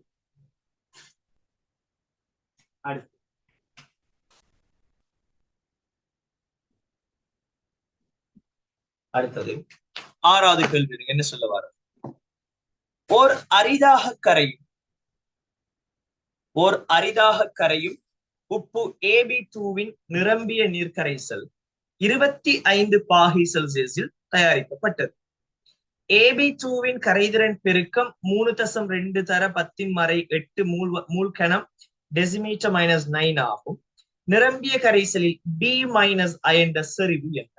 இப்ப சொல்ல வாரார், ஒரு கரைசல் இருக்கு. ஒரு கரைசலுக்குள்ள யார கரைச்சிருக்காரு சொன்னா AB2 நிரம்பிய நிலையில இருக்கு. அப்ப அண்டர்லைன் பண்ணுங்கடா, அந்த நிரம்பிய நிலை. நிரம்பிய நிலைன்னு சொன்னா என்னன்னு சொன்னா இந்த AB2 நீர்க்கரைசல் நிலையில இந்த சமநிலையை உருவாக்கி இருப்பாரு. இதுதான் என்ன நிரம்பிய நிலை. யார் யார் இருக்கும்? A 2+ அயனும் நீர்க்கரைசல் நிலையில ஒரு சமநிலை இருக்கும். அதுதான் என்ன பிள்ளைங்க? நிரம்பிய நிலை. அப்ப A2+ அயனும் 2 B- அயனும் என்ன செஞ்சிருக்கும்? இங்க உருவாகி இருக்கும். இது சமநிலை ஒண்ணு இருக்கும். இந்த சமநிலையில நான் இந்த AB2வின் கரைதிறன் எனக்கு தெரியாது. AB2 கரைதிறனை நான் ஒரு S எடுக்க போறேன். ஒரு S மூல் டெசிமீட்டர் -3 கரைஞ்சிருக்கார். அதாவது S மூல் டெசிமீட்டர் -3 கரைகிறேன்னா இவ்வளவு பிரிகை அடங்கியிருக்காரு சொன்னா எவ்வளவு A2+ இருக்க முடியும்? S மூல் டெசிமீட்டர் -3 இருப்பார். S மூல் decimetre -3. B- எவ்வளவு இருக்குன்னு சொல்லுங்க. இது 1 கரைஞ்சா இது 2 கிடைக்கும். அப்ப எவ்வளவு கிடைக்குதா? 2 ஸ்மூல் டெசிமீட்டர் -3 ஆக இருக்கும். 2 ஸ்மூல் டெசிமீட்டர் -3 ஆக இருக்கும். இதுல பெருமாள். இப்ப யோசிங்க பிள்ளைங்க, ஒரு நிரம்பிய நிலை ஒரு சமநிலை என்று சொல்லக்குள்ள இந்த சமநிலைக்கு ஒரு மாறிலி ஒன்று போடுவோம். என்ன இந்த சமநிலை யாரா இருக்கும்? KSP ஆக இருக்கும். இந்த KSP எதுக்கு ஈக்குவல்? விளைவு கரைசல்கள செறிவுகள வழியேற்றியது இருக்கும். அப்ப என்ன வரும்? A2+ செறிவு, A2+ செறிவு into B- செறிவு அதிட வர்க்கம். ஏன் அவர பீசமான குணகம் வர்க்கமாக இருக்கு. அப்ப இந்த KSP பெருமானம் 3.2 தர 10⁻8 இஸ் ஈக்குவல் டு A நான் S எடுக்கிறேன், B நான் என்ன எடுப்போம்? 2S. அந்த 2S என்ன இருக்க போகுது? வர்க்கமாக இருக்க போகுது. 2S வர்க்கமாக இருக்கு. அப்ப 3.2 தர 10⁻8 இஸ் ஈக்குவல் டு S தர 2 வர்க்கம் 4. அப்ப 4S. இது வர்க்கம், இது 1. அப்ப 4S கணமாக இருக்கு. அப்ப S கணம் இஸ் ஈக்குவல் டு இத 32 மாத்திருந்தா 32 × 4 8 தர. இத 32 மாத்திரத்துல இது என்ன மாதிரி இருக்கும்? 10⁻9 என்று சொல்லி இருக்கு. அப்ப S சமன் என்ன வரைக்கும்? இதுல கனமூலம். அப்ப 8 கனமூலம் எத்தனை? 2. 9 கனமூலம் என்ன? 3. அப்ப 2 தர 10⁻3 மூல் டெசிமீட்டர் -3 ஆக இருக்கும். இந்த S பெருமானம். நிறைய பேர் இந்த கேள்விகள்ல விடுற பிள்ளை என்னன்னா பிள்ளைகள் இந்த எஸ் கண்டுட்டு அதை ஆன்சரா கொடுக்கும். என்ன செய்யற இந்த எஸ் கண்டுட்டு ஆன்சரா கொடுக்கும். எனக்கு சொல்லுங்கடா இந்த எஸ் இங்க ஆன்சரா வரையணுமா? இங்க நான் எஸ் ஆன்சரா போட இயலுமா? குயிக்கா சொல்லலாமா? இல்ல ஏன் போட இயலுது? ஏன்னா கேள்வி எஸ் இல்ல தம்பி. கேள்வி இந்த பி மைனஸ் செறிவு எவ்வளவு 2s. அப்ப நான் என்ன செய்யணும்? அப்ப பி மைனஸ் செறிவு எதுக்கு ஈக்குவலா இருக்கு? பி மைனஸ் செறிவு எதுக்கு ஈக்குவலா இருக்கும்? 2s is equal to 2 தர 10 மறை 3 is equal to 4 தர 10 மறை 3 மூல் டெசிமீட்டர் மைனஸ் 3 ஆகும். இது வழங்கிச்சா வழங்கலையா? சோ இந்த கேள்விக்குரிய ஆன்சர் 5வது ஆன்சர் ஆகும். இது எத்தனை பேருக்கு கீழே?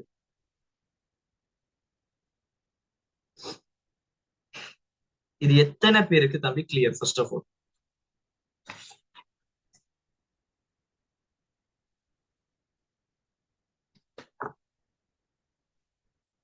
இது விளங்காத யாராவது இருக்கீங்களா?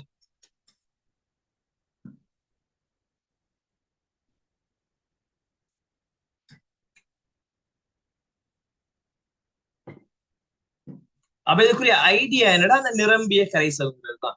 இந்த நிரம்பிய கரைசல்ங்கிற கன்செப்ட் நீங்க சரியா பிடிச்சிட்டீங்கன்னு சொன்னால் இங்க விஷயம் வந்துடும்.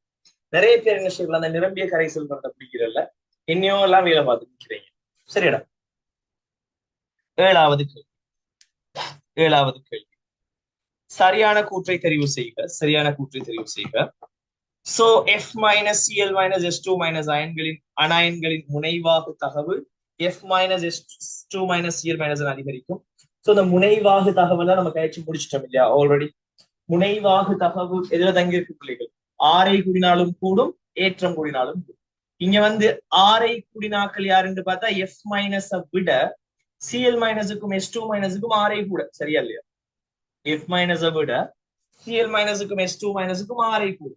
அதுக்குள்ள யாருக்கு ஆரை கூட? Cl மைனஸுக்கா S2 மைனஸுக்கான்னு கேட்டா நான் இங்கதான் கழிச்சிருந்தேன்.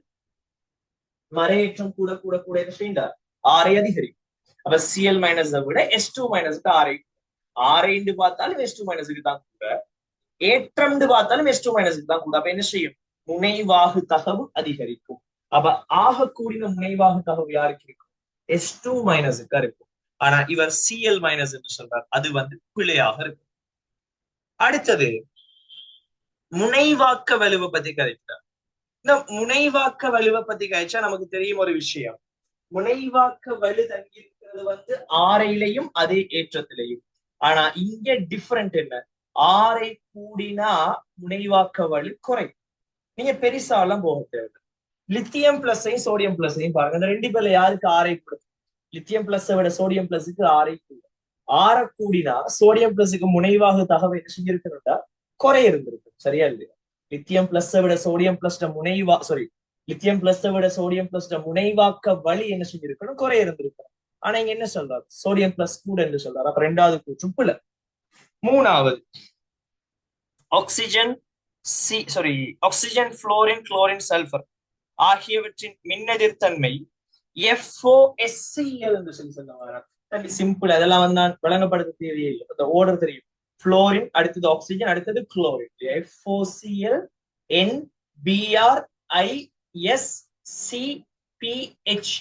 FOCl NBrISCPH. சோ 3வது ஆள் குளோரின். ஆனா இவர் சல்பர் என்று தாரார். அது வந்து பிள்ளை. அடுத்தது xenon CH4, xenon CH4, CH3NH2, CH3OH ஆகியவற்றின் கொதிநிலைகள் அதிகரிக்கிற வரிசை வந்து தந்து வச்சிருக்கு.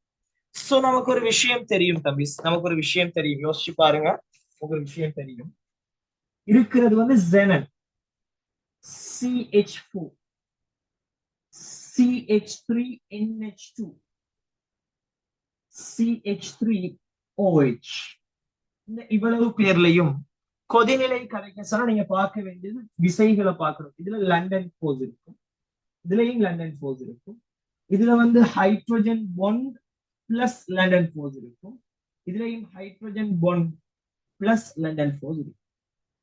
எனக்கு சொல்லுங்க, அப்ப இந்த ரெண்டு பேரையும் விட இந்த ரெண்டு பேரும் கூட தான். சரி, இந்த ரெண்டு பேர்ல யாருக்கு கூட? உங்களுக்கு தெரியும், ஆக்சிஜனால வாரல் OH ஆல வாரல் இந்த ஹைட்ரஜன் பொண்டை விட NH2 ஆல வாரது குறையத்தான். அப்ப ஆக கூடினது யாரு?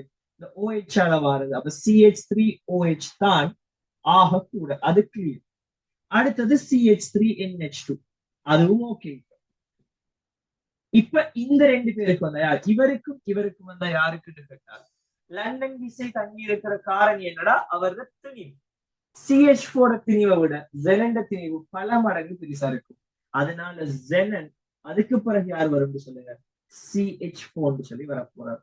சோ இந்த கூற்று செல் இருக்கிறது சரி. அதனால இதுதான் இந்த கேள்விக்குரிய விடையாக இருக்கு. இது யாருக்காவது விளங்காம இருக்கு? யாருக்காவது எழுதிக்கிறது விளங்காம இருக்கா? யாருக்காவது விளங்காம இருக்கா? சொல்லுங்க அவசரமா.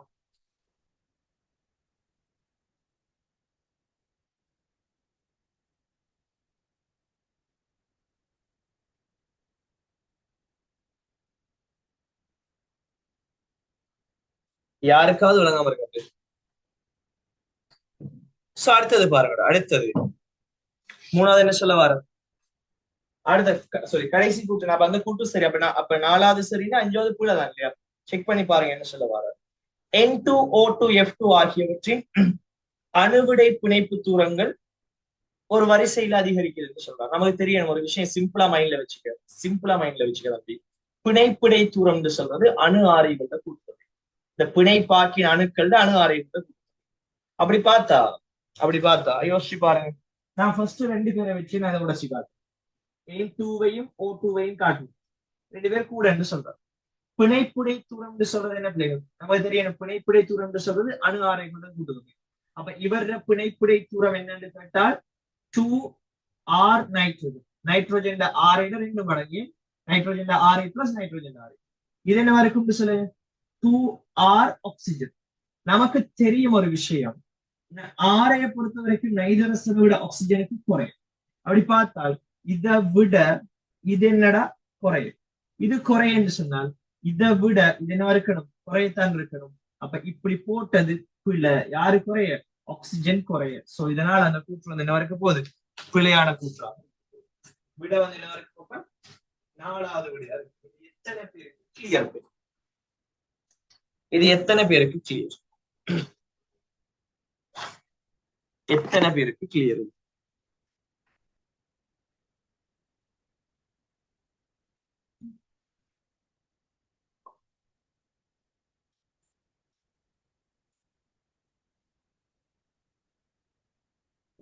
விளங்கிச்சுன்னு சரி சொல்ல.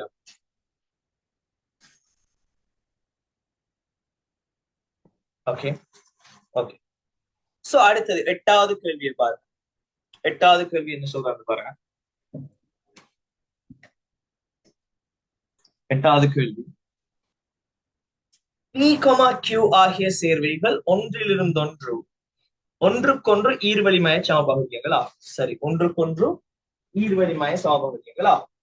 பின் வருவனவற்றில் எது P, Q ஆகிய சேர்வைகளின் மூலக்கூற்று சூத்திரமாக இருக்கலாம்? தம்பி கிளியரான விஷயம், சிம்பிளான விஷயம். நீ கஷ்டப்படவே தேவையில்லை. இங்க வரைஞ்சி பார்த்துட்டு எல்லாம் நீ டைம் வேஸ்ட் பண்ண தேவை. எனக்கு ஃபர்ஸ்ட்டுக்கு ஷார்ட் அவுட் பண்ணுங்க. இல்ல ரெண்டு ஆன்சருக்கு தான் பாசிபிலிட்டிஸ் இருக்கு. யார் யாரு டக்குன்னு சொல்லணும். ரெண்டு பேருக்கு தான் இங்க வாய்ப்பு இருக்கு. யார் யார் ஆன்சர் குயிக்கா சொல்லுங்க பாப்போம். நான் யோசிச்ச மாதிரி நீங்க யோசிச்சீங்களான்னு பாப்போம். இதுக்கு ரெண்டு ஆன்சருக்கு தான் நீங்க வாய்ப்பு இருக்கு. யார் யாருக்கு? யார் குயிக்கா சொல்லுங்க.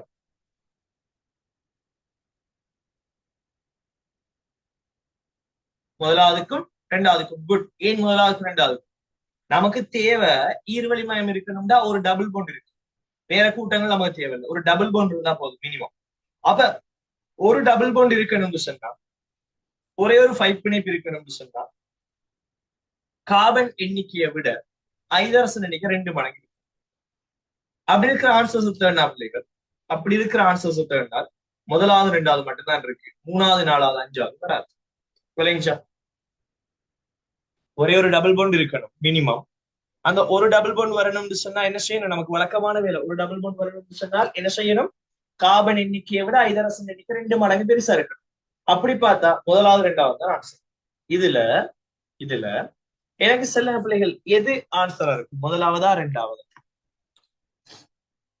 முதலாவதா ரெண்டாவது? அதுல ஒன்று C5, அப்ப C டபுள் பாண்ட் கார்பன். நான் மினிமம் எனக்கு தேவையானது இருக்கு பாருங்க. எனக்கு மினிமம் இங்கால ரெண்டு பக்கம் ஹைட்ரஜனும் இங்கால ஒரு CH3யும் இங்கால ஒரு CH3யும் போறதுதான் ஈர்வெளி மயத்தின் ஆக மினிமம் பிள்ளைகள், ஆக மினிமம். சோ நான் இப்படி போடுறதா இருந்தாலும் எனக்கு 4 கார்பன் தேவை மினிமம். நீங்க எத்தனை கார்பன் இருக்குன்னு சொல்றா? 3 கார்பன் இருக்குன்னு சொல்றா ரெண்டாவது ஆன்சர்ல. அப்ப செகண்ட் ஆன்சர் வர இயலாது, ஃபர்ஸ்ட் ஆன்சர் தான் வரும். ஏன் நான் 3 கார்பன் இருக்கிறவருக்கு எழுத போன அடி வரும் யோசிச்சு பாருங்கடா. C டபுள் பாண்ட் C, ஒரு பக்கம் ஹைட்ரஜனும் ஒரு CH3 மேக்கு போடுங்க. 3 கார்பன் முடிஞ்சு. அப்ப இங்க என்ன போடுவோம்? ஒரு ஹைட்ரோஜன், இன்னொரு ஹைட்ரோஜன். இவருக்கு ஈர்வெளி மயம் இருக்குமா? தம்பி இருக்காது. சோ அந்த கேள்விக்கு விட என்னடா? முதலாவது C5H10 ஆகும். இது எத்தனை பேருக்கு கிளியர்? எத்தனை பேருக்கு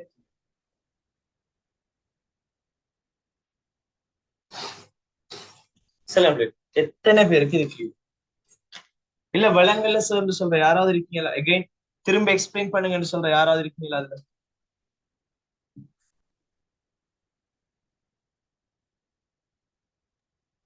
திரும்ப ஒருக்கா சொல்லுங்க. சோ நமக்கு தேவை இங்க என்னன்னு சொன்னால் ஒரு அட்கீனை கண்டுபிடிக்கணும் இல்லையா? நான் ஒரு சொல்லி இருக்கேன், அட்கீனா இருந்தா கார்பன் என்ன இருந்தா ஹைட்ரோஜன் வந்து 2n இருக்கு.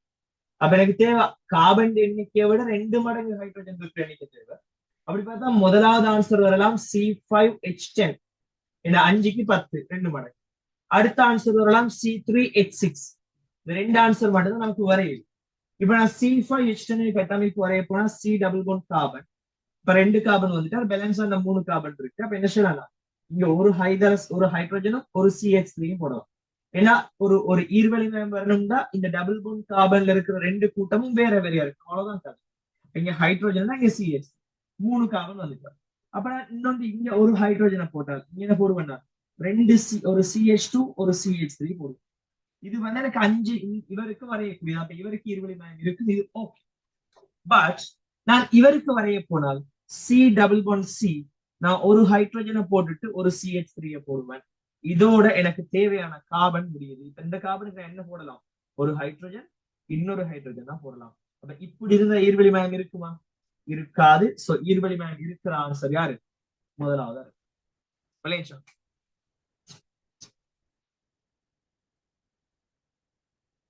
விளங்கிச்சு சார். சோ அடுத்தது ஒன்பதாவது.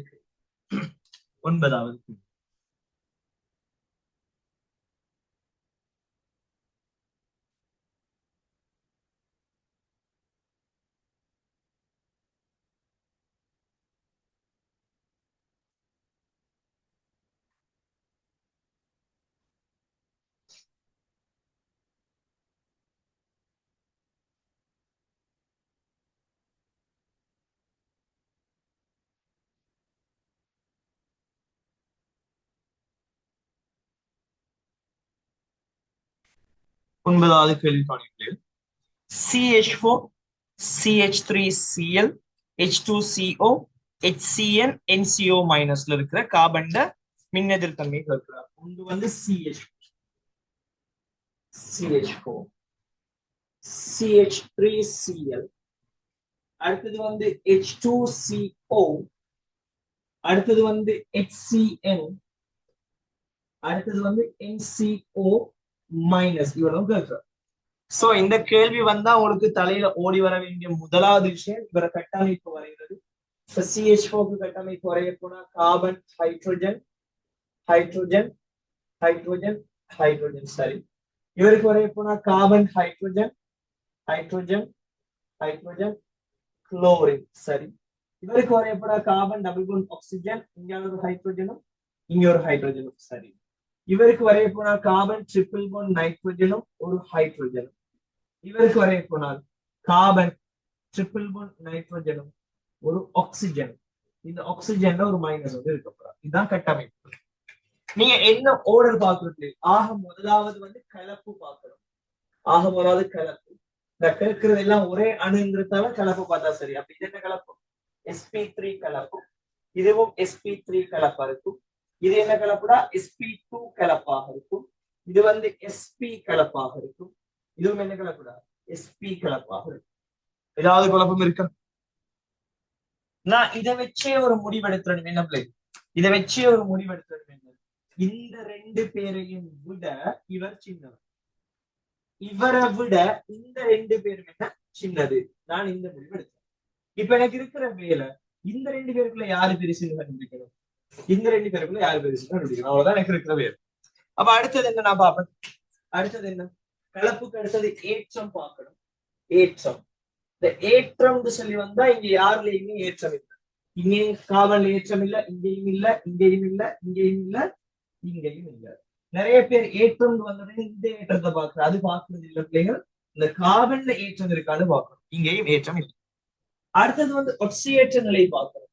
ஒட்சியேற்ற நிலை பார்க்க போனா இந்த காபனை பார்த்தீங்கன்னு சொன்னால் அவரை சுத்தி இருக்கிற 4 அணுக்களுமே இவரை விட மின்னெதிர்த்தன்மை குறைஞ்ச அணுக்கள். அதனால இவருக்கு மைனஸ் கிடைக்கும். எத்தனை பிணைப்பு? 4 பிணைப்புங்கிறதால 4 மைனஸ் கிடைக்கும். 4 மைனஸ். இவருக்கு வந்தீங்கன்னு சொன்னால் 3 பேர் அவரை விட மின்னெதிர்த்தன்மை குறைஞ்சாக்கள். அதனால இவருக்கு மைனஸ் கிடைக்கும். எத்தனை மைனஸ்? 3 மைனஸ். ஒரு ஆள் மின்னெதிர்த்தன்மை கூடினால் அதால பிளஸ் கிடைக்கும். எத்தனை பிணைப்பு? ஒரு பிணைப்பு. அப்ப ஒரு பிளஸ். அப்ப என்ன ஒட்சியேற்ற நிலை? -2 ஆக இருக்கும். இவர் ஒட்சியேஷன். இவர் என்ன? -2. அதே போல் இவர் நம்ம பார்க்கவே தேவையில்லை. இவர் நம்ம கணக்கெடுக்க தேவையில்லை. இந்த ரெண்டு பேருக்கு இவருக்கு வந்து இந்த காபனை பாருங்க. ஐதரசன் மின்னெதிர்த்தன்மை குறைஞ்சது. அதால மைனஸ். எத்தனை மைனஸ்? ஒரு பிணைப்பு. ஒரே ஒரு மைனஸ். அதே நேரம் நைதரசனுக்கு மின்னெதிர்த்தன்மை கூட. அதனால காபனுக்கு பிளஸ். எத்தனை பிளஸ்? 3 பிளஸ். மொத்தம் எத்தனை +2 ஆக இருக்கு. இவர் என்ன? +2. அதே போல இவருக்கு வந்தால் காபனை சுத்தி இருக்கிற அவ்வளவு பேரும் மின்னெதிர்த்தன்மை கூடினாக்கள். அப்ப காபனுக்கு பிளஸ். எத்தனை பிணைப்பு? மொத்தம் 4 பிணைப்பு. +4. அப்ப தெரியும் கலப்புல வந்து பி குறைய குறைய குறைய குறைய அதிகரிச்சுட்டே போகும் மின்னெதிர்த்தன்மை. ஏற்றம் கூட கூட மின்னெதிர்த்தன்மை கூடும். ஒட்சியேற்ற நிலை கூட கூட மின்னெதிர்த்தன்மை. இப்ப கலப்பை வச்சுதான் நம்ம இந்த முடிவெடுத்தோம். அடுத்தது ஒட்சியேற்ற நிலையை வச்சு நம்ம அடுத்த முடிவெடுப்போம். என்ன? இந்த ரெண்டு பேர்ல யாருக்கு வந்து ஒட்சியேற்ற நிலை கூட? இவருக்கு. அதனால இவருக்கு என்ன இருக்கும்? கூடையா இருக்கும். இந்த ரெண்டு பேர்ல யாருக்கு கூட? இவருக்கு. அதனால இவருக்கு கூடையா இருக்கும். அப்ப ஆர்டர் என்னடா? இதுதான் ஆர்டர். இந்த ஆன்சர் எங்க இருக்குன்னு தேடுங்க. இந்த ஆன்சர் எங்க இருக்குன்னு தேடினால் உங்களுக்கு வந்து சேரும் ஆன்சர் 3வது ஆன்சரா இருக்கு. இந்த கேள்விக்குரிய எத்தனை பேருக்கு இது கிளியரா வழங்குச்சு? இது எத்தனை பேருக்கு கிளியரா வழங்குச்சு?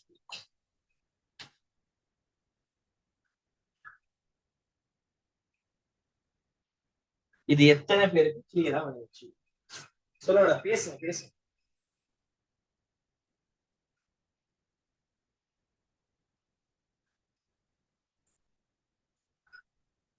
Okay, good. சரி, 10வது கேள்வி. 10வது கேள்வி. ஒரு சேதன சேர்வை எக்ஸ் ஆனது 2,4-DNP உடன் பரிகரிக்கும் போது ஒரு நிற வீழ்படிவை தருவது. சிம்பிளான விஷயம். இந்த ஆர்கானிக் கேள்வி செய்யறது சிம்பிள் பிளேயர். கவனமா பார்க்கணும். என்ன செய்யற? 2,4-DNP-யோட நிற வீழ்படிவு தர இல்லையா? அப்படி மனசுக்குள்ள ஒரு விஷயம் இப்ப ஓடி வந்திருக்கணும். என்னடா? அல்டிஹைட் அல்லது கீட்டோன் இருந்தா ஆன்சர் வராது. அப்ப நீங்க அல்டிஹைட் கீட்டோன் இருக்கிற ஆன்சர்ஸ் எல்லாம் வெட்டணும் இல்லையா? அப்ப முதலாவது ஆன்சரை வெட்டலாம். அதுக்கு பிறகு முதலாவது ஆன்சரை மட்டும் வெட்டலாம். சரியா இல்லையா? முதலாவது ஆன்சரை மட்டும் நீங்க என்ன செய்யலாம்?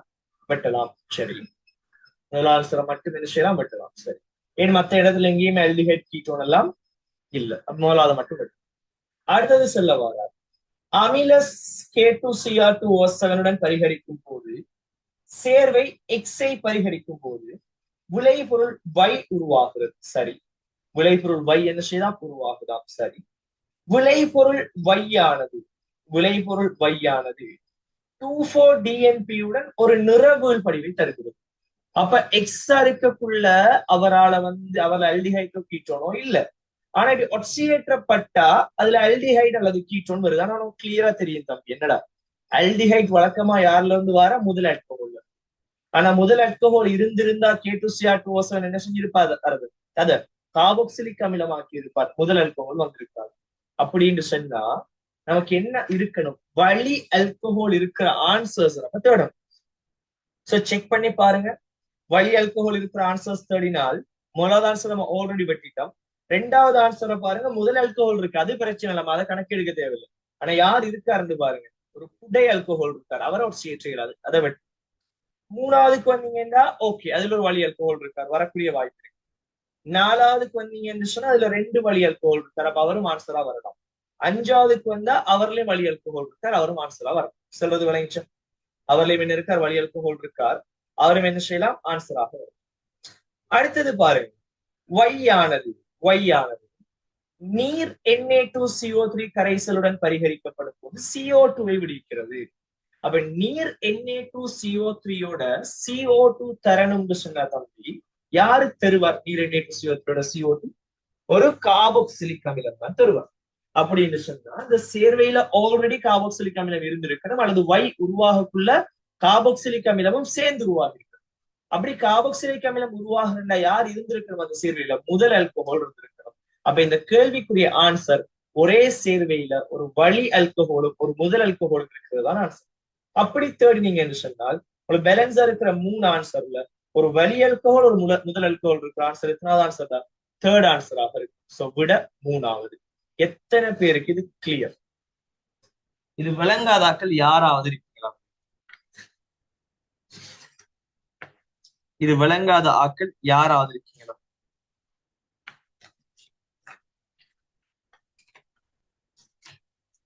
இது விளங்கிச்சுன்னாவது சொல்லலாம். ஏதாவது ஒன்று ரிப்ளை பண்ணுங்க கிளாஸ், ஏதாவது ஒன்று சொல்ல பார்ப்போம். ஏதாவது ஒன்று. Okay, good. சோ குயிக்கா ஓடி போய் அசர தொழுதுட்டு ஓடி வாங்க பிள்ளைகள். நம்ம கிளாஸ் திருப்பி 5க்கு வந்து ஸ்டார்ட் ஆகும். இது நான் கிளாஸை எண்ட் பண்ண மாட்டேன், கிளாஸ் அப்படியே போயிட்டு இருக்கும். சோ ஜாயின் ஆகிருக்கிறார்கள், ஜாயின் ஆகியே இருக்கலாம், பிரச்சனை ஒன்று இல்லடா. சோ 5க்கு திருப்பி ஸ்டார்ட் ஆகும். குயிக்கா அசர தொழுதுட்டு ஓடிவாங்க. 41வது கேள்வியில இருந்து ஸ்டார்ட் ஆகும். யாராவது கேள்விகள் செய்யலைன்னு சொன்னா 41வது கேள்வியை செஞ்சு வச்சுக்கொள்ளும்.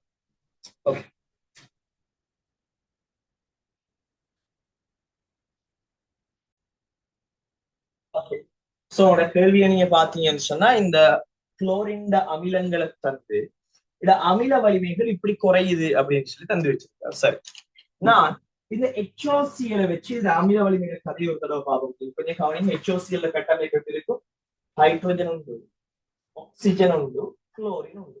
இதுதான் HOCl கட்டமைப்பு. சரியா புரியா? இது எல்லா அமிலங்கள்லயுமே இந்த குளோரினோட ஒரு OH ஒன்று இருக்கு, கட்டாயம் ஒரு OH பிணை கூட்டம் ஒன்று இணைஞ்சு இருக்க போறார். சரி, இவர் அமிலமாக தொழிற்படணும்னு சொன்னா என்ன செய்யறது? இங்க இருக்கிற இந்த ஹைட்ரோஜனை வந்து இவர் எப்படி ரிலீஸ் பண்ணணும்னு கேட்டால் H+ ஆக ரிலீஸ் பண்ணணும். H+ ரிலீஸ் பண்ணணும் இல்லையா? அப்ப H+ ரிலீஸ் பண்ணணும்னா யோசிச்சு பாருங்க. இந்த பிணைப்புல ஆக்சிஜன் ஒரு இலத்திரன் கொடுத்திருப்பார், ஐதரசன் ஒரு இலத்திரன் கொடுத்திருப்பார். அப்ப ஐதரசன் ஒரு இலத்திரன் இங்க இருக்கு. அப்ப ஐதரசன் எந்த இலத்திரனை தாங்கண்டு வாங்கிட்டு போனா அது H+ இருக்குமான்னு கேட்டா இல்ல. அது எப்படி இருக்கும்? ஐதரசன் அணுவாகத்தான் இருக்கும். அப்படின்னு சொன்னா இது H+ ரிலீஸ் பண்ணப்படுதுன்னு அர்த்தம் இல்லடா. ஐதரசன் இங்க கொடுத்த இலத்திரனையும் சேர்த்து இங்க யாரு வாங்கி கொள்றாரு?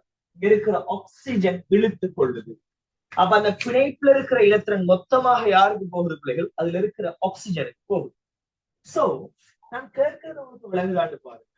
இந்த ஆக்சிஜன் இந்த இலத்திரனை எந்த அளவுக்கு அதிகமா இழுத்துக் கொள்றாரோ அந்த அளவுக்கு அதிகமா என்ன செய்யும்? இந்த H+ வந்து ரிலீஸ் பண்ணப்படும். நான் சொல்றது சரியா புரியுது? எந்த அளவுக்கு அதிகமா இழுத்துக் கொள்றாரோ அந்த அளவுக்கு அந்த H+ வந்து ரிலீஸ் பண்ணப்படும். இவர் கொஞ்சமா இந்த இலத்திரனை இழுத்தா விடுவிக்கப்படுற H+ அளவு கொஞ்சமா இருக்கு. இவர் நல்லாவே இந்த இலத்திரன் ஆக்சிஜனை பக்கம் போனா H+ வந்து ஈஸியா ரிலீஸ் பண்ணப்படும். நான் சொல்றது சரியா புரியும்?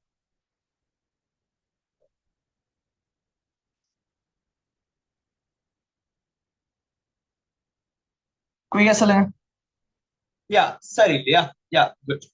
சோ அப்படி பார்த்தா இந்த பிணைப்புல இருக்கிற இலத்திரனை இழுக்கிற ஆற்றலுக்கு என்னடா பேர் சொல்லுவோம்? மின்னெதிர்த்தன்மை அப்படின்னு ஒரு பேர் ஒன்று சொல்லுவோம், சரியா இல்லையா? அப்போ வாங்க இந்த 4 பேர்லயும் எந்த ஆக்சிஜனுக்கு மின்னெதிர்த்தன்மை கூடையோ அவருக்கு என்ன வரைக்கும் H+ இழக்கிற ஆற்றல் கூட. அப்ப நம்ம கிளியரா விளங்குது, ஆக்சிஜன் மின்னெதிர்த்தன்மை வந்து அதிகரிக்குமாக இருந்தால், மின்னெதிர்த்தன்மை அதிகரிக்குமாக இருந்தால் என்ன நடக்கும்? நீங்க வந்து H+ ரிலீஸ் பண்ற ஆற்றல் அதிகரித்து அசிடிட்டி என்ன செய்ய போகுது? அதிகரிக்க போகுது, அமில வலிமை அதிகரிக்க போகுது. இது இங்க கிளியரா விளங்குது. அப்ப நம்ம இங்க பார்க்க வேண்டியது இந்த 4 சேர்வையிலையும் ஆக்சிஜன் மின்னெதிர்த்தன்மை. அப்படி பார்த்தா HClO கட்டமைப்பு இதுதான் இருக்கு. Oxygen, chlorine, double bond oxygen, double bond oxygen, double bond oxygen, இங்கால ஒரு ஆக்சிஜன், ஒரு ஹைட்ரோஜன். அப்போ ஒரு தனிச்சோடி இப்படி இருக்க போறோம், 2 தனிச்சோடி. HClO3 பார்த்தாலும் chlorine, double bond oxygen, double bond oxygen, இங்க ஒரு தனிச்சோடி, இங்கால ஒரு ஆக்சிஜன், ஒரு ஹைட்ரோஜன் இது இருக்க போறா HClO3. HClO2 பார்த்தால் டபுள் பாண்ட் ஆக்சிஜன், ஒரு சிங்கிள் பாண்ட் ஆக்சிஜன், ஒரு ஹைட்ரோஜன், இங்க 2 தனிச்சோடி, இங்க 2 தனிச்சோடி இது இருக்க போறாரு யாரு? இந்த HClO2. அடுத்தது HOCl இருக்க போறான்னு கேட்டால் ஆக்சிஜன், குளோரின், இப்படித்தான் என்ன இருக்க போகுது? இந்த HOCl இருக்க போகுது, சரியா? இப்ப ஆக்சிஜன் மின்னெதிர்த்தன்மை பாக்குறேன்னா யார், எந்த ஆக்சிஜனை பத்தி கேட்கிறோம்? இவரை பத்தி தான் நீங்க கழிக்க போறோம். ஆக்சிஜன் மின்னெதிர்த்தன்மை சொன்னா என்னடா? இந்த ஆக்சிஜன் மின்னெதிர்த்தன்மை, இந்த ஹைட்ரோஜனோட இருக்கிற ஆக்சிஜன் மின்னெதிர்த்தன்மை பத்தி தான் கேட்கணும். முதலாவது பார்க்கணும் கலப்பு. இது sp3 கலப்பா இருக்கும். இவரும் sp3 கலப்பு தான், இவரும் sp3 கலப்பு தான், இவரும் sp3 கலப்பு தான். நம்ம கலப்பை வச்சு நான் ஒரு முடிவெடுக்க இயலாது, கலப்பை வச்சு எனக்கு என்ன செய்ய இயலாத ஒரு முடிவெடுக்க இயலாது. அடுத்தது என்ன பார்க்கணும்? ஆக்சிஜேற்ற நிலை பார்க்கணும். இங்க செக் பண்ணி பாருங்க, ஐதரசனால வந்து இவருக்கு என்ன கிடைக்கும் சொன்னால், ஒரு ஐதரசனால ஒரு -1, குளோரினால ஒரு -1, அப்ப -2 தான் கிடைக்க போகுது, -2. இங்கேயும் அதே போல -2, இங்கேயும் -2, இங்கேயும் -2. சரி, ஆக்சிஜேற்ற நிலையில் மாற்றம் இல்லை. இடையில வந்து ஏற்றம் பார்க்கணும், செகண்ட் ஏற்றம் பார்க்கணும். ஏற்றம் வந்து 0 0, இங்கேயும் ஆக்சிஜன்ல ஏற்றம் இல்லை, இங்கேயும் ஆக்சிஜன்ல ஏற்றம் இல்லை. அடுத்தது ஆக்சிஜேற்ற நிலை பார்க்கணும், -2 -2 -2 -2. எல்லா சந்தர்ப்பத்திலையும் வந்து என்ன வருது? ஆக்சிஜன் மின்னெதிர்த்தன்மை சமன்டமா வருது. பட் அடுத்ததாக இது 3 சமனா இருந்தா அடுத்தது என்ன பார்க்கணும்? அந்த ஆக்சிஜனோட இணைஞ்சிருக்கிற அணுட மின்னெதிர்த்தன்மை பார்க்கணும். அந்த ஆக்சிஜனோட இணைஞ்சிருக்கிற அணுட மின்னெதிர்த்தன்மை பார்க்கணும். நீங்க செக் பண்ணி பாருங்க, இங்க எல்லா பக்கத்தாலையும் ஐதரசன் இருக்கார்.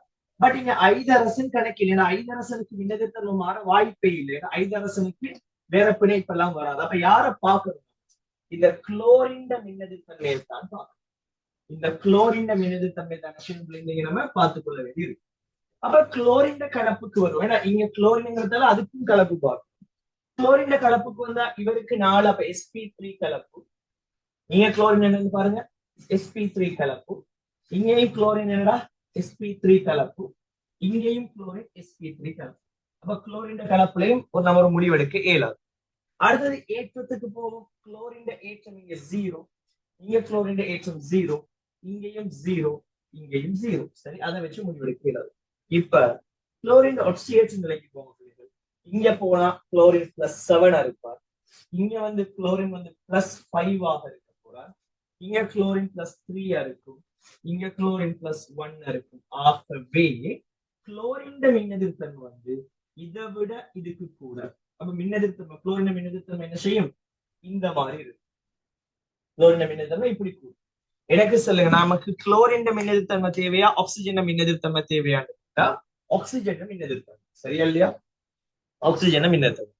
இங்க ஆக்சிஜன் மின்னெதிர்த்தன்மை நம்ம பார்க்கணும் இருந்தால் அதுக்கு வேற எந்த ஆப்ஷனும் இல்லை, இருக்கிறது அதோட இருக்கிற குளோரின் மின்னெதிர்த்தன்மையை வச்சுதான் நம்ம ஆக்சிஜன் மின்னெதிர்த்தன்மை கதைக்க போறோம். அதாவது ஒரு அணுவோட இணைஞ்சிருக்கிற மற்றைய அணுவின் மின்னெதிர்த்தன்மை கூட கூட கூட கூட இவர மின்னெதிர்த்தன்மையும் கூடும். அப்ப குளோரின் மின்னெதிர்த்தன்மை கூடினா பிள்ளைகள் ஆக்சிஜன் மின்னெதிர்த்தன்மையும் கூடும். அப்படி பார்த்தால் ஆக்சிஜன் மின்னெதிர்த்தன்மை என்ன செய்ய போகுது? இந்த மாதிரி கூடிக்கிட்டே போகும். அப்ப ஆக்சிஜன் மின்னெதிர்த்தன்மை கூடுமாக இருந்தால் அமில இயல்பு என்ன செய்ய போகுது? இந்த மாதிரி கூட போகுது. அப்ப அமில இயல்பு இப்படி கூடும்னு சொல்றது சரி. இதுக்குரிய காரணம் என்னடா? யோசிச்சு பாருங்க. இதுக்குரிய காரணம் என்ன? எவ்வளவு தெளிவான ஒரு கெமிஸ்ட்ரி பாருங்க. நம்ம சும்மா படிச்சுட்டு போறோம் இல்லையா? குளோரின் ஒற்றை நிலை கொண்டா அமிலத்தன்மை கூடும். எவ்வளவு டீப்பா இதை நம்ம கொண்டு போகலாம் அப்படின்னு யோசிச்சு பாருங்க. இது எத்தனை பேருக்கு விளைஞ்சிருக்கு? எத்தனை பேருக்கு இது கிளியரா விளைஞ்சி? நாங்க இன்றைக்குத்தான் இது ஃபர்ஸ்ட் டைம் இப்படி கேள்விப்படுறோம்னு சொல்றாங்க எத்தனை பேருக்கு இந்த கிளாஸ்ல? இது நாங்க இன்றைக்குத்தான் இவ்வளவு டீட்டெயிலா பார்த்திருக்கோம்னு சொன்னாங்க எத்தனை பேருக்கு?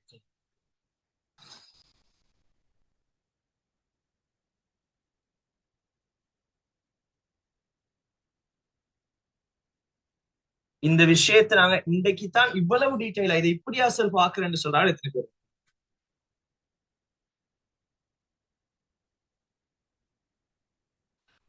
சோ விளங்கணும் பிள்ளைகள், கெமிஸ்ட்ரியில நம்ம எவ்வளவுக்கு போகையிலுமோ அவ்வளவு காலத்துக்கு போகலாம். எவ்வளவுக்கு போகையிலுமோ அவ்வளவு ஆழம் கெமிஸ்ட்ரியில போகலாம். சரியா? நம்ம யோசிக்க யோசிக்க நமக்கு வந்துகிட்டே இருக்கும் ஐடியாஸ். சரியா பிள்ளை? சோ இப்ப உண்மையா யோசிச்சா இந்த அமில வலிமை கூடுறதுக்கு என்ன காரணம்னு சொன்னா, இங்க இருந்து ஆக்சிஜன் மின்னெதிர்த்தன்மை கூடுறது. ஆக்சிஜன் மின்னெதிர்த்தன்மை ஏன் கூடுதுன்னு கேட்டா, இந்த திசையில குளோரின் மின்னெதிர்த்தன்மை கூடுறது. ஏன் குளோரின் மின்னெதிர்த்தன்மை கூடுதுன்னு சொன்னால், இந்த திசையில குளோரின் ஒட்சியேற்ற நிலை கூடுது. அப்ப நம்ம ரெண்டை எப்படி இப்ப கனெக்ட் பண்ணலாம்? இந்த குளோரின் ஒட்சியேற்ற நிலை கூடுறதன் காரணமாக இந்த அமிலங்களோட அமில வலிமை அதிகரிக்குது. முதலாவது கூற்ற வாசிங்க. குளோரின் ஒட்சோ அமிலங்களின் அமில வலிமை அதிகரிக்கும் வரிசை, எஸ், அந்த கூற்று சரி.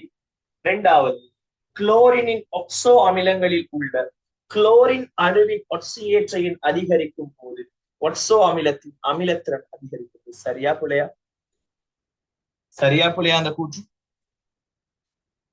இரண்டாவது கூற்று என்ன சொல்றேன் அப்படி? சரியா பிள்ளையா?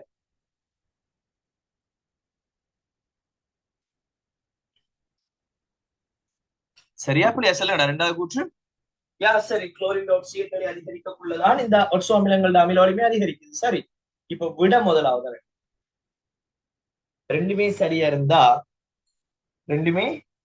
இருந்தால் நம்ம பார்க்க வேண்டியது என்ன? விளக்கம் இருக்கா இல்லையா? என்ன சொல்லுவீங்க பிள்ளைங்க? இதுதான் காரணம். இது நடக்கிறதுக்குரிய காரணம் இதுதான். சோ விட என்ன இருக்கு? முதலாவது விடையாக இருக்கு. எத்தனை பேருக்கு இது கிளியர்? எத்தனை பேருக்கு கிளியர்? இதுக்குரிய விட முதலாவது.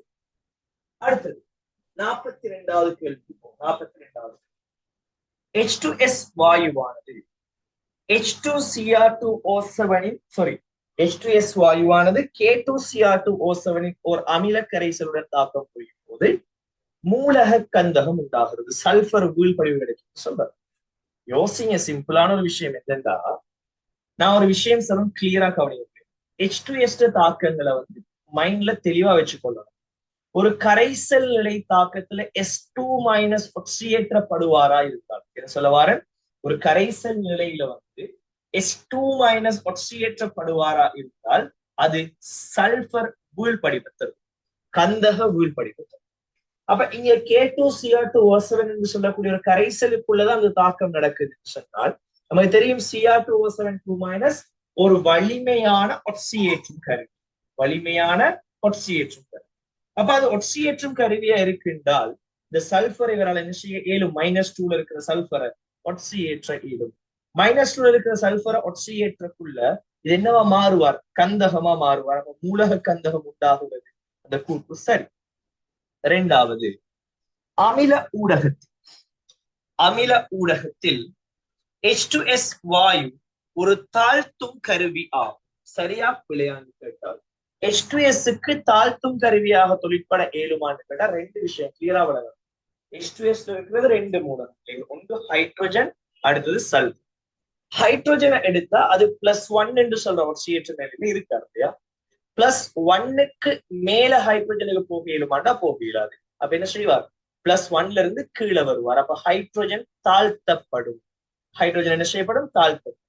இவர் தாழ்த்தப்பட்டா இவர் இன்னொரு ஆள் என்ன செய்வார்? ஒட்சியேற்றுவார்.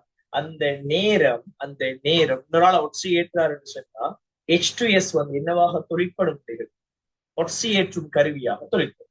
அப்ப H2S ஐதரசனால ஒட்சியேற்றும் கருவியாக தொழிற்படக்கூடாது. சல்பரை யோசிங்க. -2 இருக்கிற சல்பர் ஒட்சியேற்றப்படுவது.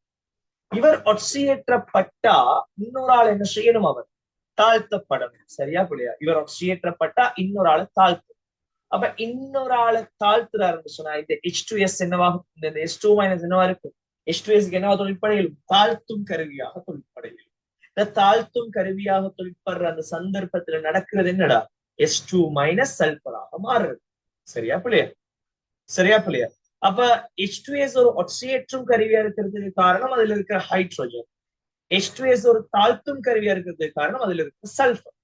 இங்க ரெண்டு கூற்றுமே இங்க சரிதான். விடை எத்தனாவது கேட்டா யோசிச்சு பாருங்க. இந்த சல்பர் ஒரு தாழ்த்தும் கருவியா இருக்கிறதாலதானே K2Cr2O7 வந்து தாழ்த்தப்பட்டு இது சல்பராக மாறுது. அப்ப விட என்ன இருக்கு? முதலாவது விடையா இருக்கு. இதே கூற்றுல அமில ஊடகத்துல H2S ஒரு ஒட்சியேற்றும் கருவியா இருக்குன்னு வந்திருந்தா அந்த கூற்றுக்குள்ள, ஏன் ஒட்சியேற்றும் கருவியா இருக்குன்னு வந்திருந்தா அந்த கூற்றுக்குள்ள என்ன காரணம்? ஏன்னா ஒட்சியேற்றும் கருவியாக இருக்கக்குள்ள வந்து கந்தகம் வரல, H+H2 கேஸ் ஆக தாழ்த்தப்படும் ஐதரசன் வாயு தான். அந்த கூற்று வந்து சரி. சொல்லி அந்த ஒட்சியேற்றும் கருவியாக தொழிற்படும் சொல்லி அந்த கூற்று சரி. ஆனா விட ரெண்டாவது முதலாவது விடையா வந்திருக்கும். சொல்றதுதான் H2S வந்து ஒரு ஒட்சியேற்றும் கருவியா இருந்திருக்கும் அந்த கூற்று சரி. ஆனா விட முதலாவது ஆண்டு போட்டா இல்ல. ஏன்? அந்த நேரம் வாரது H2 கேஸ், சல்பர் இல்லை. நமக்கு தேவை சல்பர் வாரத்துக்கு காரணம். விட என்ன வரைக்கும்? இந்த சந்தர்ப்பத்துல விட என்ன வரைக்கும்? முதலாவதா இருக்கு. விளங்கிச்சா விளங்கல? எத்தனை பேருக்கு இது 100% கிளியரா விளங்கிச்சு?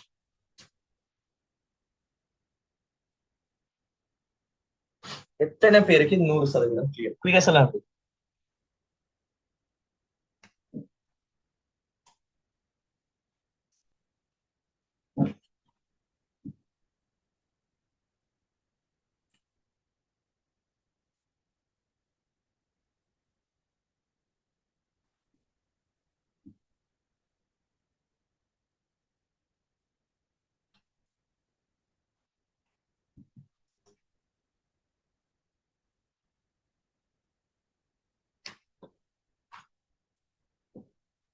அடுத்த கேள்வி.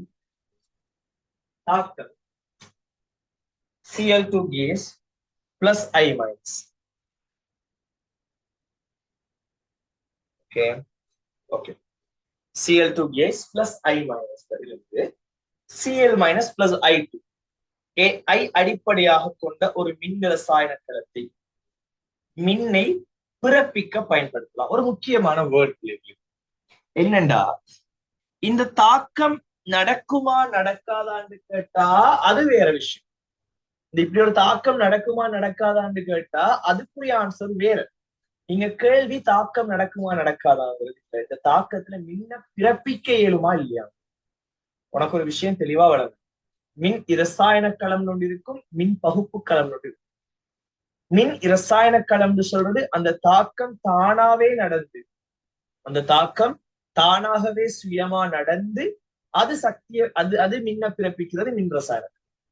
மின் பகுப்பு களம்னு சொல்றது நடக்க இயலாத ஒரு தாக்கத்தை நம்ம சக்தியை கொடுத்து நடத்த வைக்கிறது. சரியா தம்பி? இங்க மின் இரசாயன களம்னு சொல்லி கதைக்கிறார். அப்ப நம்ம யோசிக்க வேண்டியது, இந்த தாக்கம் சுயமா நடக்கணும். இந்த தாக்கம் ஒரு நடக்கக்கூடிய ஒரு தாக்கமா இருக்கு. விளங்கினா? இதே மின் பகுப்பு கலந்து வரக்குள்ள அவர் எப்படி தந்திருந்தாலும் சரிதான்.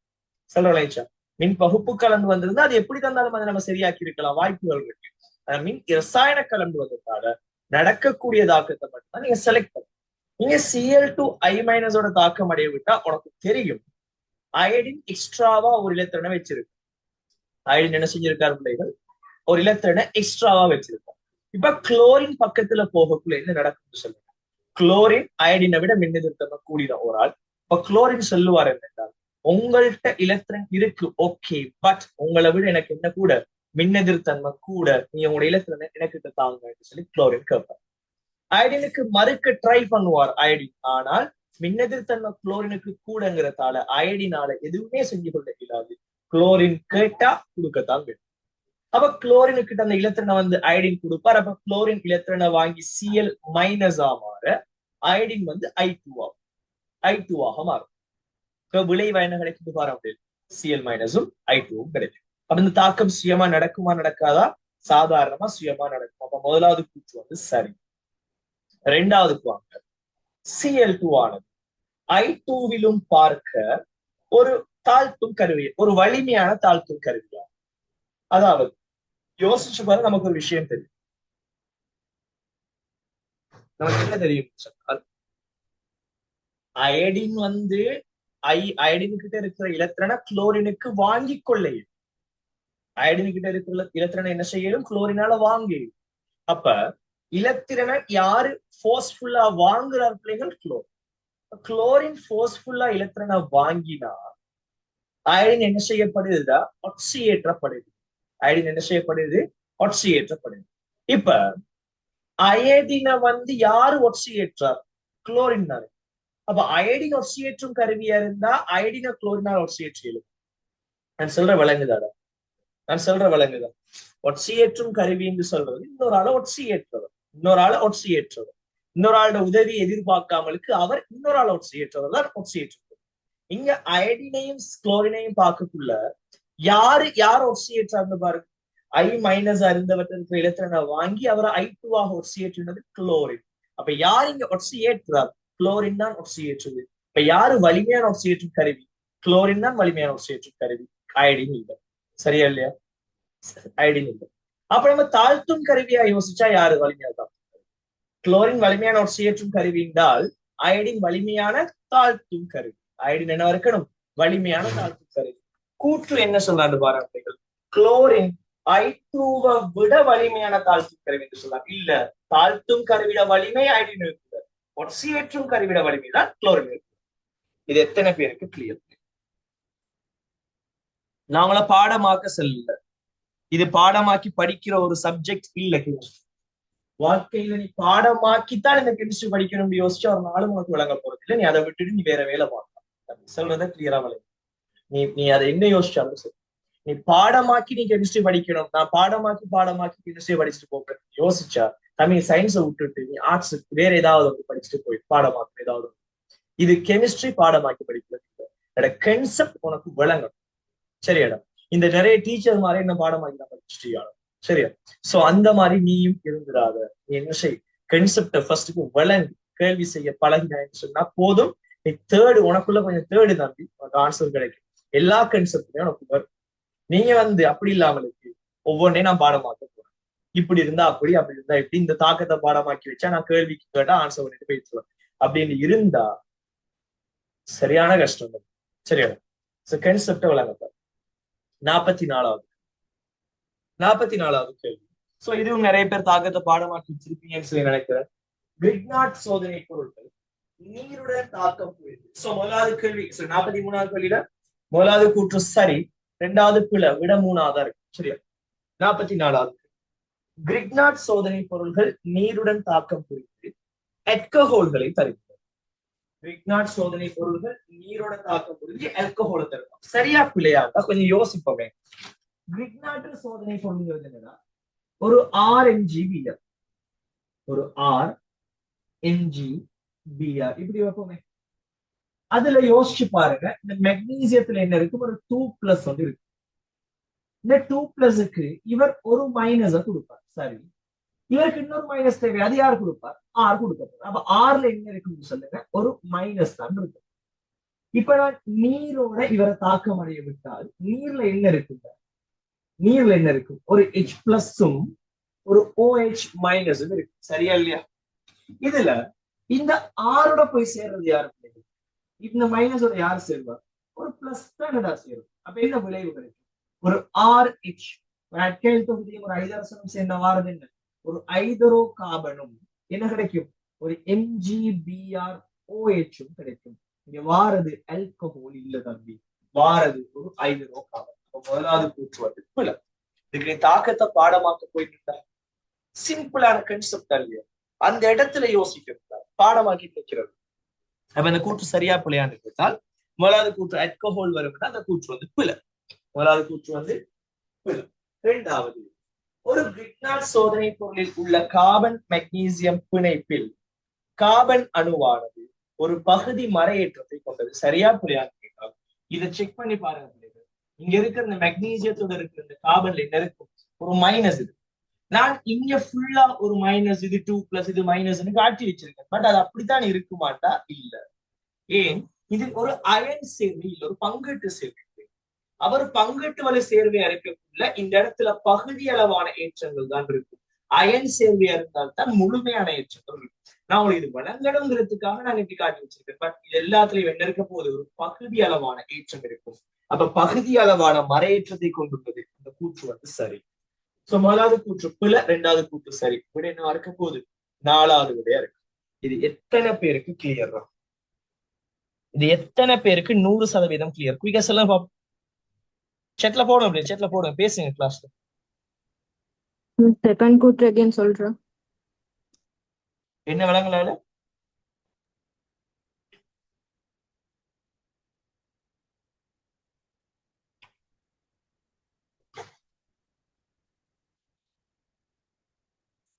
என்ன விளங்கல அதுல சொல்லுங்க.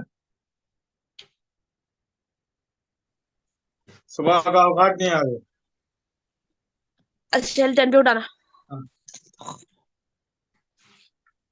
ஹலோ,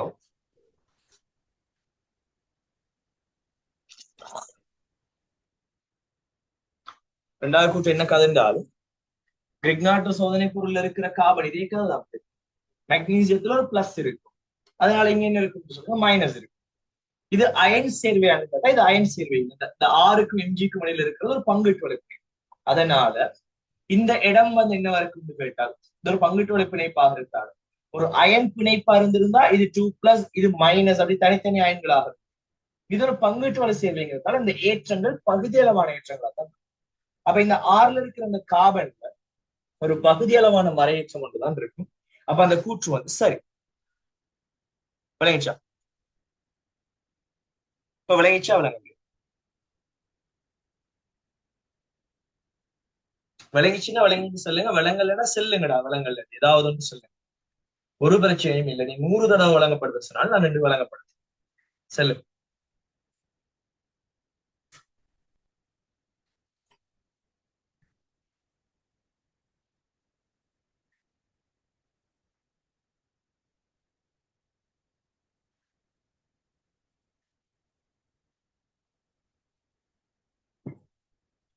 எல்லாரும் கிளியரா? ஓகேவா?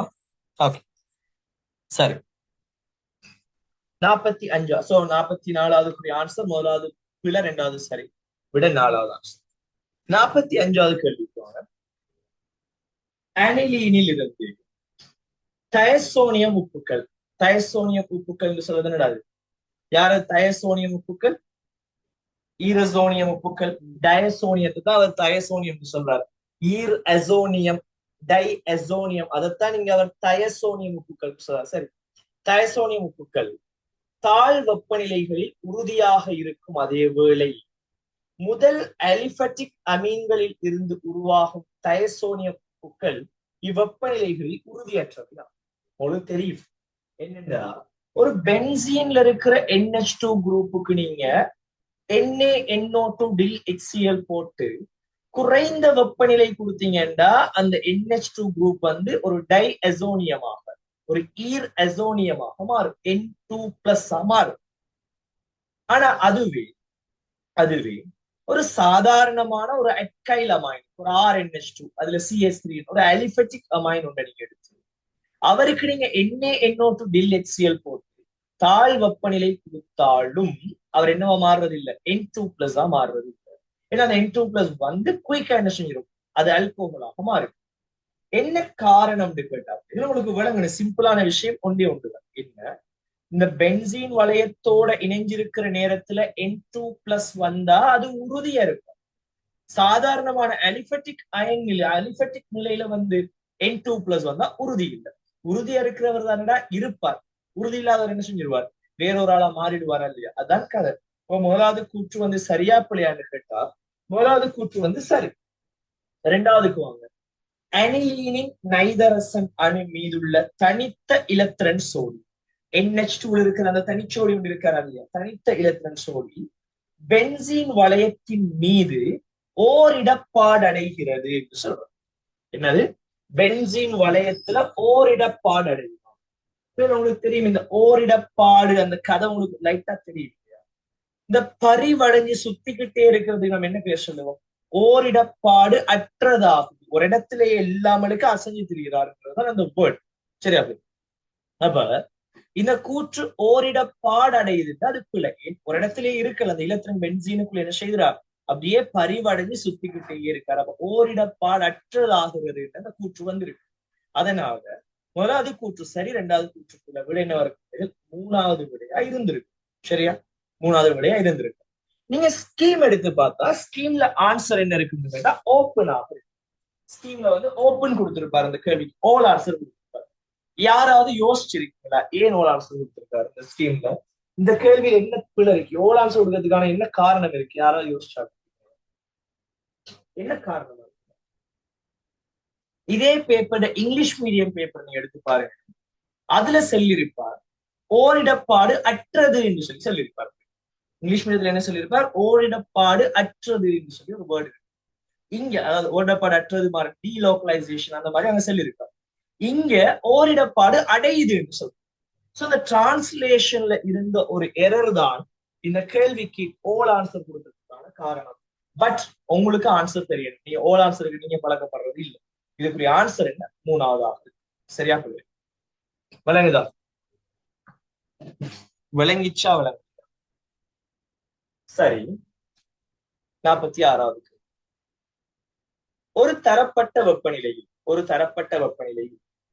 முற்றாக கலக்கும் இரு திரவங்களை கலப்பதன் மூலம் ஓர் இலட்சிய திரவ கலவை உண்டாக்கப்படும் போது வெப்ப உள்ளுறை மாற்றம் பூஜ்ஜியமா? உங்களுக்கு தெரியும் பிள்ளைகள், ஒரு ஒரு ஒரு இலட்சிய கரைசல் உருவாகக்குள்ள, ஒரு நேர்விலகல் கரைசல் உருவாகக்குள்ள, ஒரு எதிர்விலகல் கரைசல் உருவாகக்குள்ள எல்லாம் அந்த கரைசல் உருவாகிற வெப்ப உள்ளுறை மாற்றத்தை நம்ம கலக்கி சிம்பிளா செல்ல போனா, நான் ஏற்கனவே இது ஒரு தடவை கிடைச்சிருக்கேன்.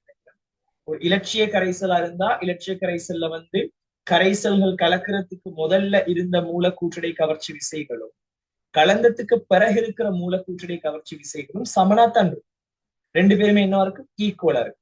நமக்கு தெரியும் வெப்ப உள்ளுறை மாற்றம் சொன்னால் உடையும் பிணைப்பும் மைனஸ் உருவாகும். ஆரம்பத்துல இருந்த பிணைப்பும் இப்ப இருக்கிற பிணைப்பும், கலக்கிறதுக்கு முதல்ல இருந்த பிணைப்புகளோட வலிமையும் கலந்ததுக்கு பிறகு இருக்கிற பிணைப்புகளோட வலிமையும் ஈக்குவலா இருந்தால் உடையும் பிணைப்பு மைனஸ் உருவாகும் பிணைப்பு 0 தான் மேடம், ரெண்டுமே சேம் தான். அப்ப வெப்ப உள்ளுறை மாற்றம் என்ன வரைக்கும் ஒரு இலட்சிய கரைசலுக்கு பூஜ்ஜியமா இருக்கும். சொல்ற விளைச்சா? வெப்ப உள்ளுறை மாற்றம் ஒரு இலட்சிய கரைசலுக்கு எப்படி இருக்கும், பூஜ்ஜியமாக இருக்கும். அந்த கூற்றப்ப சரி. நீங்க நேர்விலகளுக்கு எதிர்விலகளுக்கு என்னங்கிறது நீங்க தேடிக்கொள்ளும். சரியாடா? அப்ப பூஜ்ஜியமா இருக்கும், அந்த கூற்று வந்து சரி. ரெண்டாவது கூற்றுக்கு வாங்க. ஒரு தரப்பட்ட வெப்பநிலையில் ஓர் இலட்சிய துவித கலவையில் இருக்கும் எல்லா மூலக்கூற்றடை விசைகளும் சமனாகும். சரியா? புரியாதா? எஸ். ஒரு இலட்சிய கரைசலை நீங்க எடுத்தா ஒரு ஏ என்று சொல்ற திரவத்தையும் பி என்று சொல்ற திரவத்தையும் சேர்த்து நீங்க ஒரு இலட்சிய கரைசல் ஆக்கினா உள்ளுக்கும் ஏக்கும் பிக்கும் இடையில மட்டும்தான் மூலக்கூற்றடை கவர்ச்சி விசைகள் இருக்குமா? ஏயும் பியையும் சேர்த்துட்டா ஏக்கும் பிக்கும் இடையில மட்டும்தான் கவர்ச்சி இருக்குமா? இல்லையடா, உள்ளுக்கு இருக்கிற ஏக்கும் இடையிலையும் இருக்குமா இல்லையா? பிக்கும் இடையில இருக்குமா இல்லையா? ஒரு சொல்ல வாராரு என்னன்னா, உள்ளுக்கு இருக்கிற எல்லாம் ஈக்குவல் தான். What does it mean? அது என்ன சொல்ல வார விஷயம்? அது ஏக்கும் இடையில இருக்கிறதும் பிக்கும் இடையில இருக்கிறதும் ஏக்கும் இடையில இருக்கிற மூணுமே ஈக்குவல். அதான் அந்த கதை. அப்ப ஏ மட்டும் இருக்கக்கூடிய என்ன இருந்திருக்கும், ஏயும் மட்டுமே, ஏக்கும் இடையில மட்டுமே இருக்கும், பிக்கும் இடையில மட்டுமே இருக்கும். அப்ப ஏ இந்த இதுக்குள்ள நீங்க பிஏ சேர்த்தாலும் சரி சேர்க்கலண்டாலும் சரி ஏட கவர்ச்சி அதே பெருமானம். பிஏ சேர்த்தாலும் சரி சேர்க்கலண்டாலும் சரி பீட கவர்ச்சி அதே பெருமானம். நீங்க சேர்த்ததுக்கு பிறகும் அதே பெருமானம் தான். அப்ப என்ன இருக்கு, வெப்ப உள்ளுறை மாற்றம் பூஜ்ஜியமா தான் இருக்கு.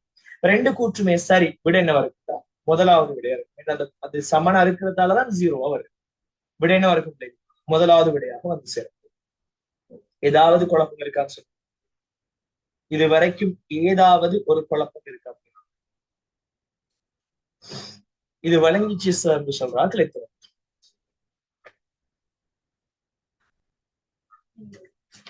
இது வரைக்கும் எனக்கு எல்லாமே விளங்கிச்சு, கிளியர் சொல்றாங்க. ஓகே, ஒரு கான்ஃபிடென்ட் ஒன்று வருதாடா, ஃபைனல் பேப்பர் செய்யலாம்ங்கிற ஒரு நம்பிக்கை வருதா? செஞ்சிடலாம் ஃபைனல் பேப்பர், அவ்வளவு கஷ்டம் ஒன்று இல்லைங்கிற நம்பிக்கை வருதா?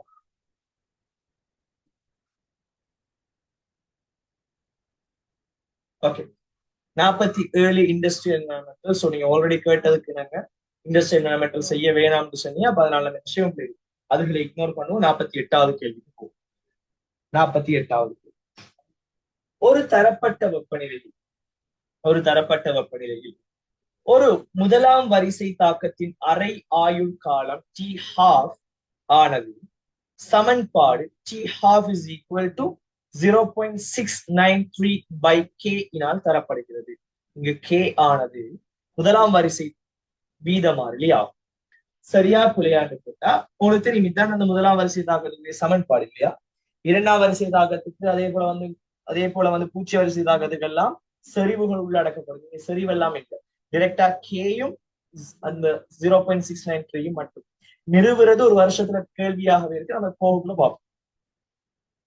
இந்த சமன்பாடு நிறுவுறது ஒரு வருஷத்துல கேள்வியா எசையில இருக்கும். நம்ம போகக்குள்ள பார்த்துக்கணும். சரியா, நம்ம இந்த கூற்று வந்து சரி. ரெண்டாவது போங்க. T12 50 ஒரு முதலாம் வரிசை தாக்கத்துல வந்து 87.5% 150 செகண்டுக்கு பின்னர் பூரணப்படுத்தப்படும். நான் கேட்கறதுக்கு ஆன்சர் பண்ணேன். முதலாம் வரிசை தாக்கம் சொன்னா T12 மாறாது. T12 50 தானே. அப்ப 100% இருந்து 50% ஆகிறதுக்கு எவ்வளவு நேரம் எடுக்கும் பிள்ளைகள்? 50 செகண்ட் எடுக்கும். இந்த 50ல இருந்து 25 ஆகிறதுக்கு எவ்வளவு நேரம் எடுக்கும்? இன்னொரு 50. அப்ப மொத்தமா 100 செகண்ட் இல்லையா? 100 செகண்ட் எடுக்கும். சரி, இந்த 25ல இருந்து 12.5 ஆகிறதுக்கு எவ்வளவு எடுக்கும் பிள்ளைகள்? 150 செகண்ட் எடுக்க போகுது. மொத்தமா 150 செகண்ட். அப்ப 12.5 பேலன்ஸ் இருக்குண்டா எவ்வளவு முடிஞ்சிருக்கு? 87.5 முடிஞ்சிருக்கு. அப்ப 87.5 முடியறதுக்கு எவ்வளவு நேரம் எடுத்திருக்கார்? 150 செகண்ட் எடுத்திருக்கார். அப்ப அந்த கூற்றும் சரி. ரெண்டு கூற்றுக்கும் சரி. சரியா பிள்ளைய? ஏதாவது குழப்பம் இருக்கான்னு சொல்லுங்க. ரெண்டு கூற்றும் சரிங்கிறதுல யாருக்காவது ஏதாவது குழப்பம் இருக்கா? ரெண்டாவது கூற்று கொஞ்சம் செஞ்சுக்காங்க. என்ன கதண்டா உங்களுக்கு விளங்கும், கவனிச்சு பாருங்க. இப்ப 100% இருக்கிறது, 100% இருக்கிறது அரை மடங்காக எவ்வளவுல? 50%. சரியா இல்லையா? இது எப்ப அரை மடங்காகும்? 25%. இதுல அரை மடங்கு 25%. இதுல அரை மடங்கு எவ்வளவு? 12.5%. அதாவது 100 இருக்கிறவர் 50 பேலன்ஸ் இருப்பார். அதுக்கு எவ்வளவு நேரம் எடுக்கும்? 100 50 மாறுறதுக்கு அதான் அரைவாழ்வு காலம் 50 செகண்ட் எடுக்கும். அந்த 50 அவர அரைவாசியா மாறுறது அடுத்த அரைவாழ்வு காலம், அதுக்கும் 50 செகண்ட் தான் எடுக்கும். இந்த 25 அது அரைவாசியா மாறுறதுக்கும் 50 செகண்ட் தான் எடுக்கும். இப்ப 100ல இருந்தது இப்ப எவ்வளவு பேலன்ஸ் இருக்கு? 12.5 பேலன்ஸ் இருக்கு. அப்ப எவ்வளவு தாக்கம் அடைஞ்சிருக்கு பிள்ளைகள்? 87.5% வந்து தாக்கம் அடைஞ்சிருக்காரு. அப்ப 87.5% முற்றாக முடிஞ்சிருக்காரு. எவ்வளவு நேரத்துல? 50 + 50 + 50 150 செகண்ட். அப்ப இந்த கூற்று வந்து சரியா? இந்த கூற்று சரியா புள்ளையடா? ஏதாவது குழப்பம் இருக்கான்னு சொல்லுங்க. இது வரைக்கும் ஏதாவது குழப்பம் இருக்கா? இப்ப இது கொஞ்சம் இந்த வருஷத்துல ஒரு சின்ன விளையாட்டோடு காட்டி விட்டார். ஆன்சர் முதலாவதா ரெண்டாவது? முதலாவதா ரெண்டாவது?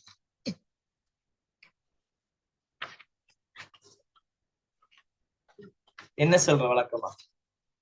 வழக்கமாகடா இந்த 2022 வரைக்கும் ஒரு விஷயம் ஒன்று இருந்துச்சு. முதலாவது கூற்றுக்கும் ரெண்டாவது கூற்றுக்கும் இடையில கனெக்ஷன் இருந்தா ஆன்சர் உண்டு. அப்படிதான் கொடுக்குற வழக்கம். முதலாவது ரெண்டாவது ஒரு கனெக்ஷன் ஒன்று இருந்தா விட உண்டு. அந்த மாதிரிதான் கொடுக்குறேன். இப்ப இங்கேயும் அதேதான். இந்த 50 செகண்ட்ங்கிறது நம்ம மாறாமல் எடுக்கிறதுக்கு காரணம் அந்த சமன்பாட்டுல செறிவு இல்லைங்க. நான் சொல்ல விளங்க, சமன்பாட்டுல செறிவு இருந்தா 100 இருக்கக்குள்ள ஒரு அரைவாழ்வு காலம் இருக்கும், 50 அரைவாழ்வு காலம் மாறும், 25 திருப்பி அரைவாழ்வு காலம் மாறும். நீங்க மாறலன்னு எடுத்தா 150 எடுக்கும். அப்ப 150 செகண்டாக இருக்கிறதுக்கு காரணம் அந்த சமன்பாட்டுல செறிவு சம்பந்தப்படுது. அப்ப செறிவால அரைவாழ்வு காலம் மாறாதுதான் காரணம்.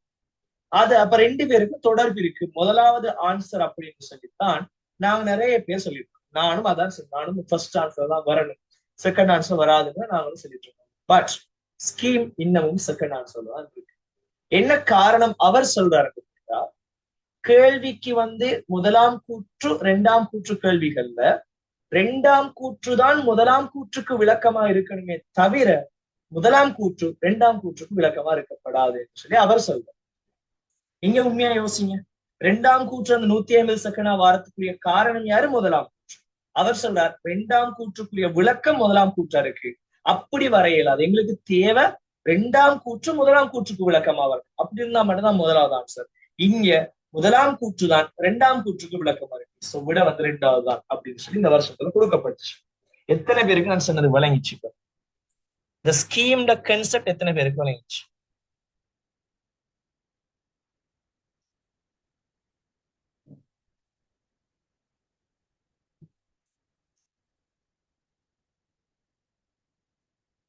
சொல்லுங்கடா.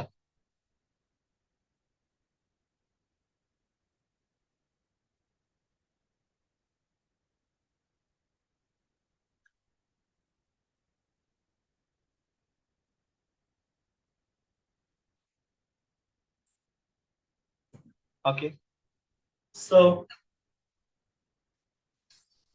நம்ம வந்து இதோட முடிச்சுக்கொள்வோம் பிள்ளைகள். இன்ஷா அல்லாஹ் நாளைக்கு வந்து 22ஆம் ஆண்டு பேப்பர்ல எஸ்ஏ பார்ட் வந்து பார்த்தோம். சரியா? சோ ஏதாவது குழப்பங்கள் இருக்கா? ஏதாவது கேட்டுக்கொள்ள வேண்டியிருக்கான்னு சொல்ல அவசரம், ஏதாவது கிளியர் பண்ண வேண்டியிருக்கா?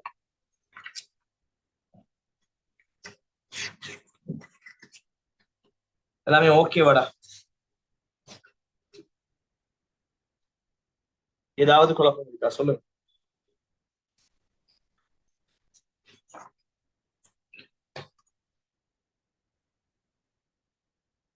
ஏதாவது பேச.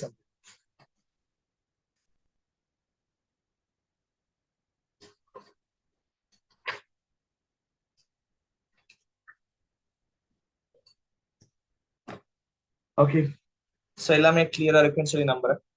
இன்ஷா அல்லாஹ் நம்ம அடுத்த கிளாஸ்ல வந்து நாளைக்கு எஸ்ஏ ஸ்ட்ரக்சர் பார்ட்ட பார்ப்போம். சோ நீங்க எனக்கு செட்ல போடலாம், நீங்க வந்து குரூப்ல போடலாம், எந்த எஸ்ஏ ஸ்ட்ரக்சர் நம்ம ஃபர்ஸ்ட் செய்வோம் அப்படிங்கிறது நீங்க ரெக்கமெண்ட் பண்ணலாம். உங்களோட என்ன ஏதாவது ஆப்ஷன்ஸ் இருந்தா போடுங்க, நம்ம அதை செஞ்சுப்போம். சரியா? ஓகே, பாய்.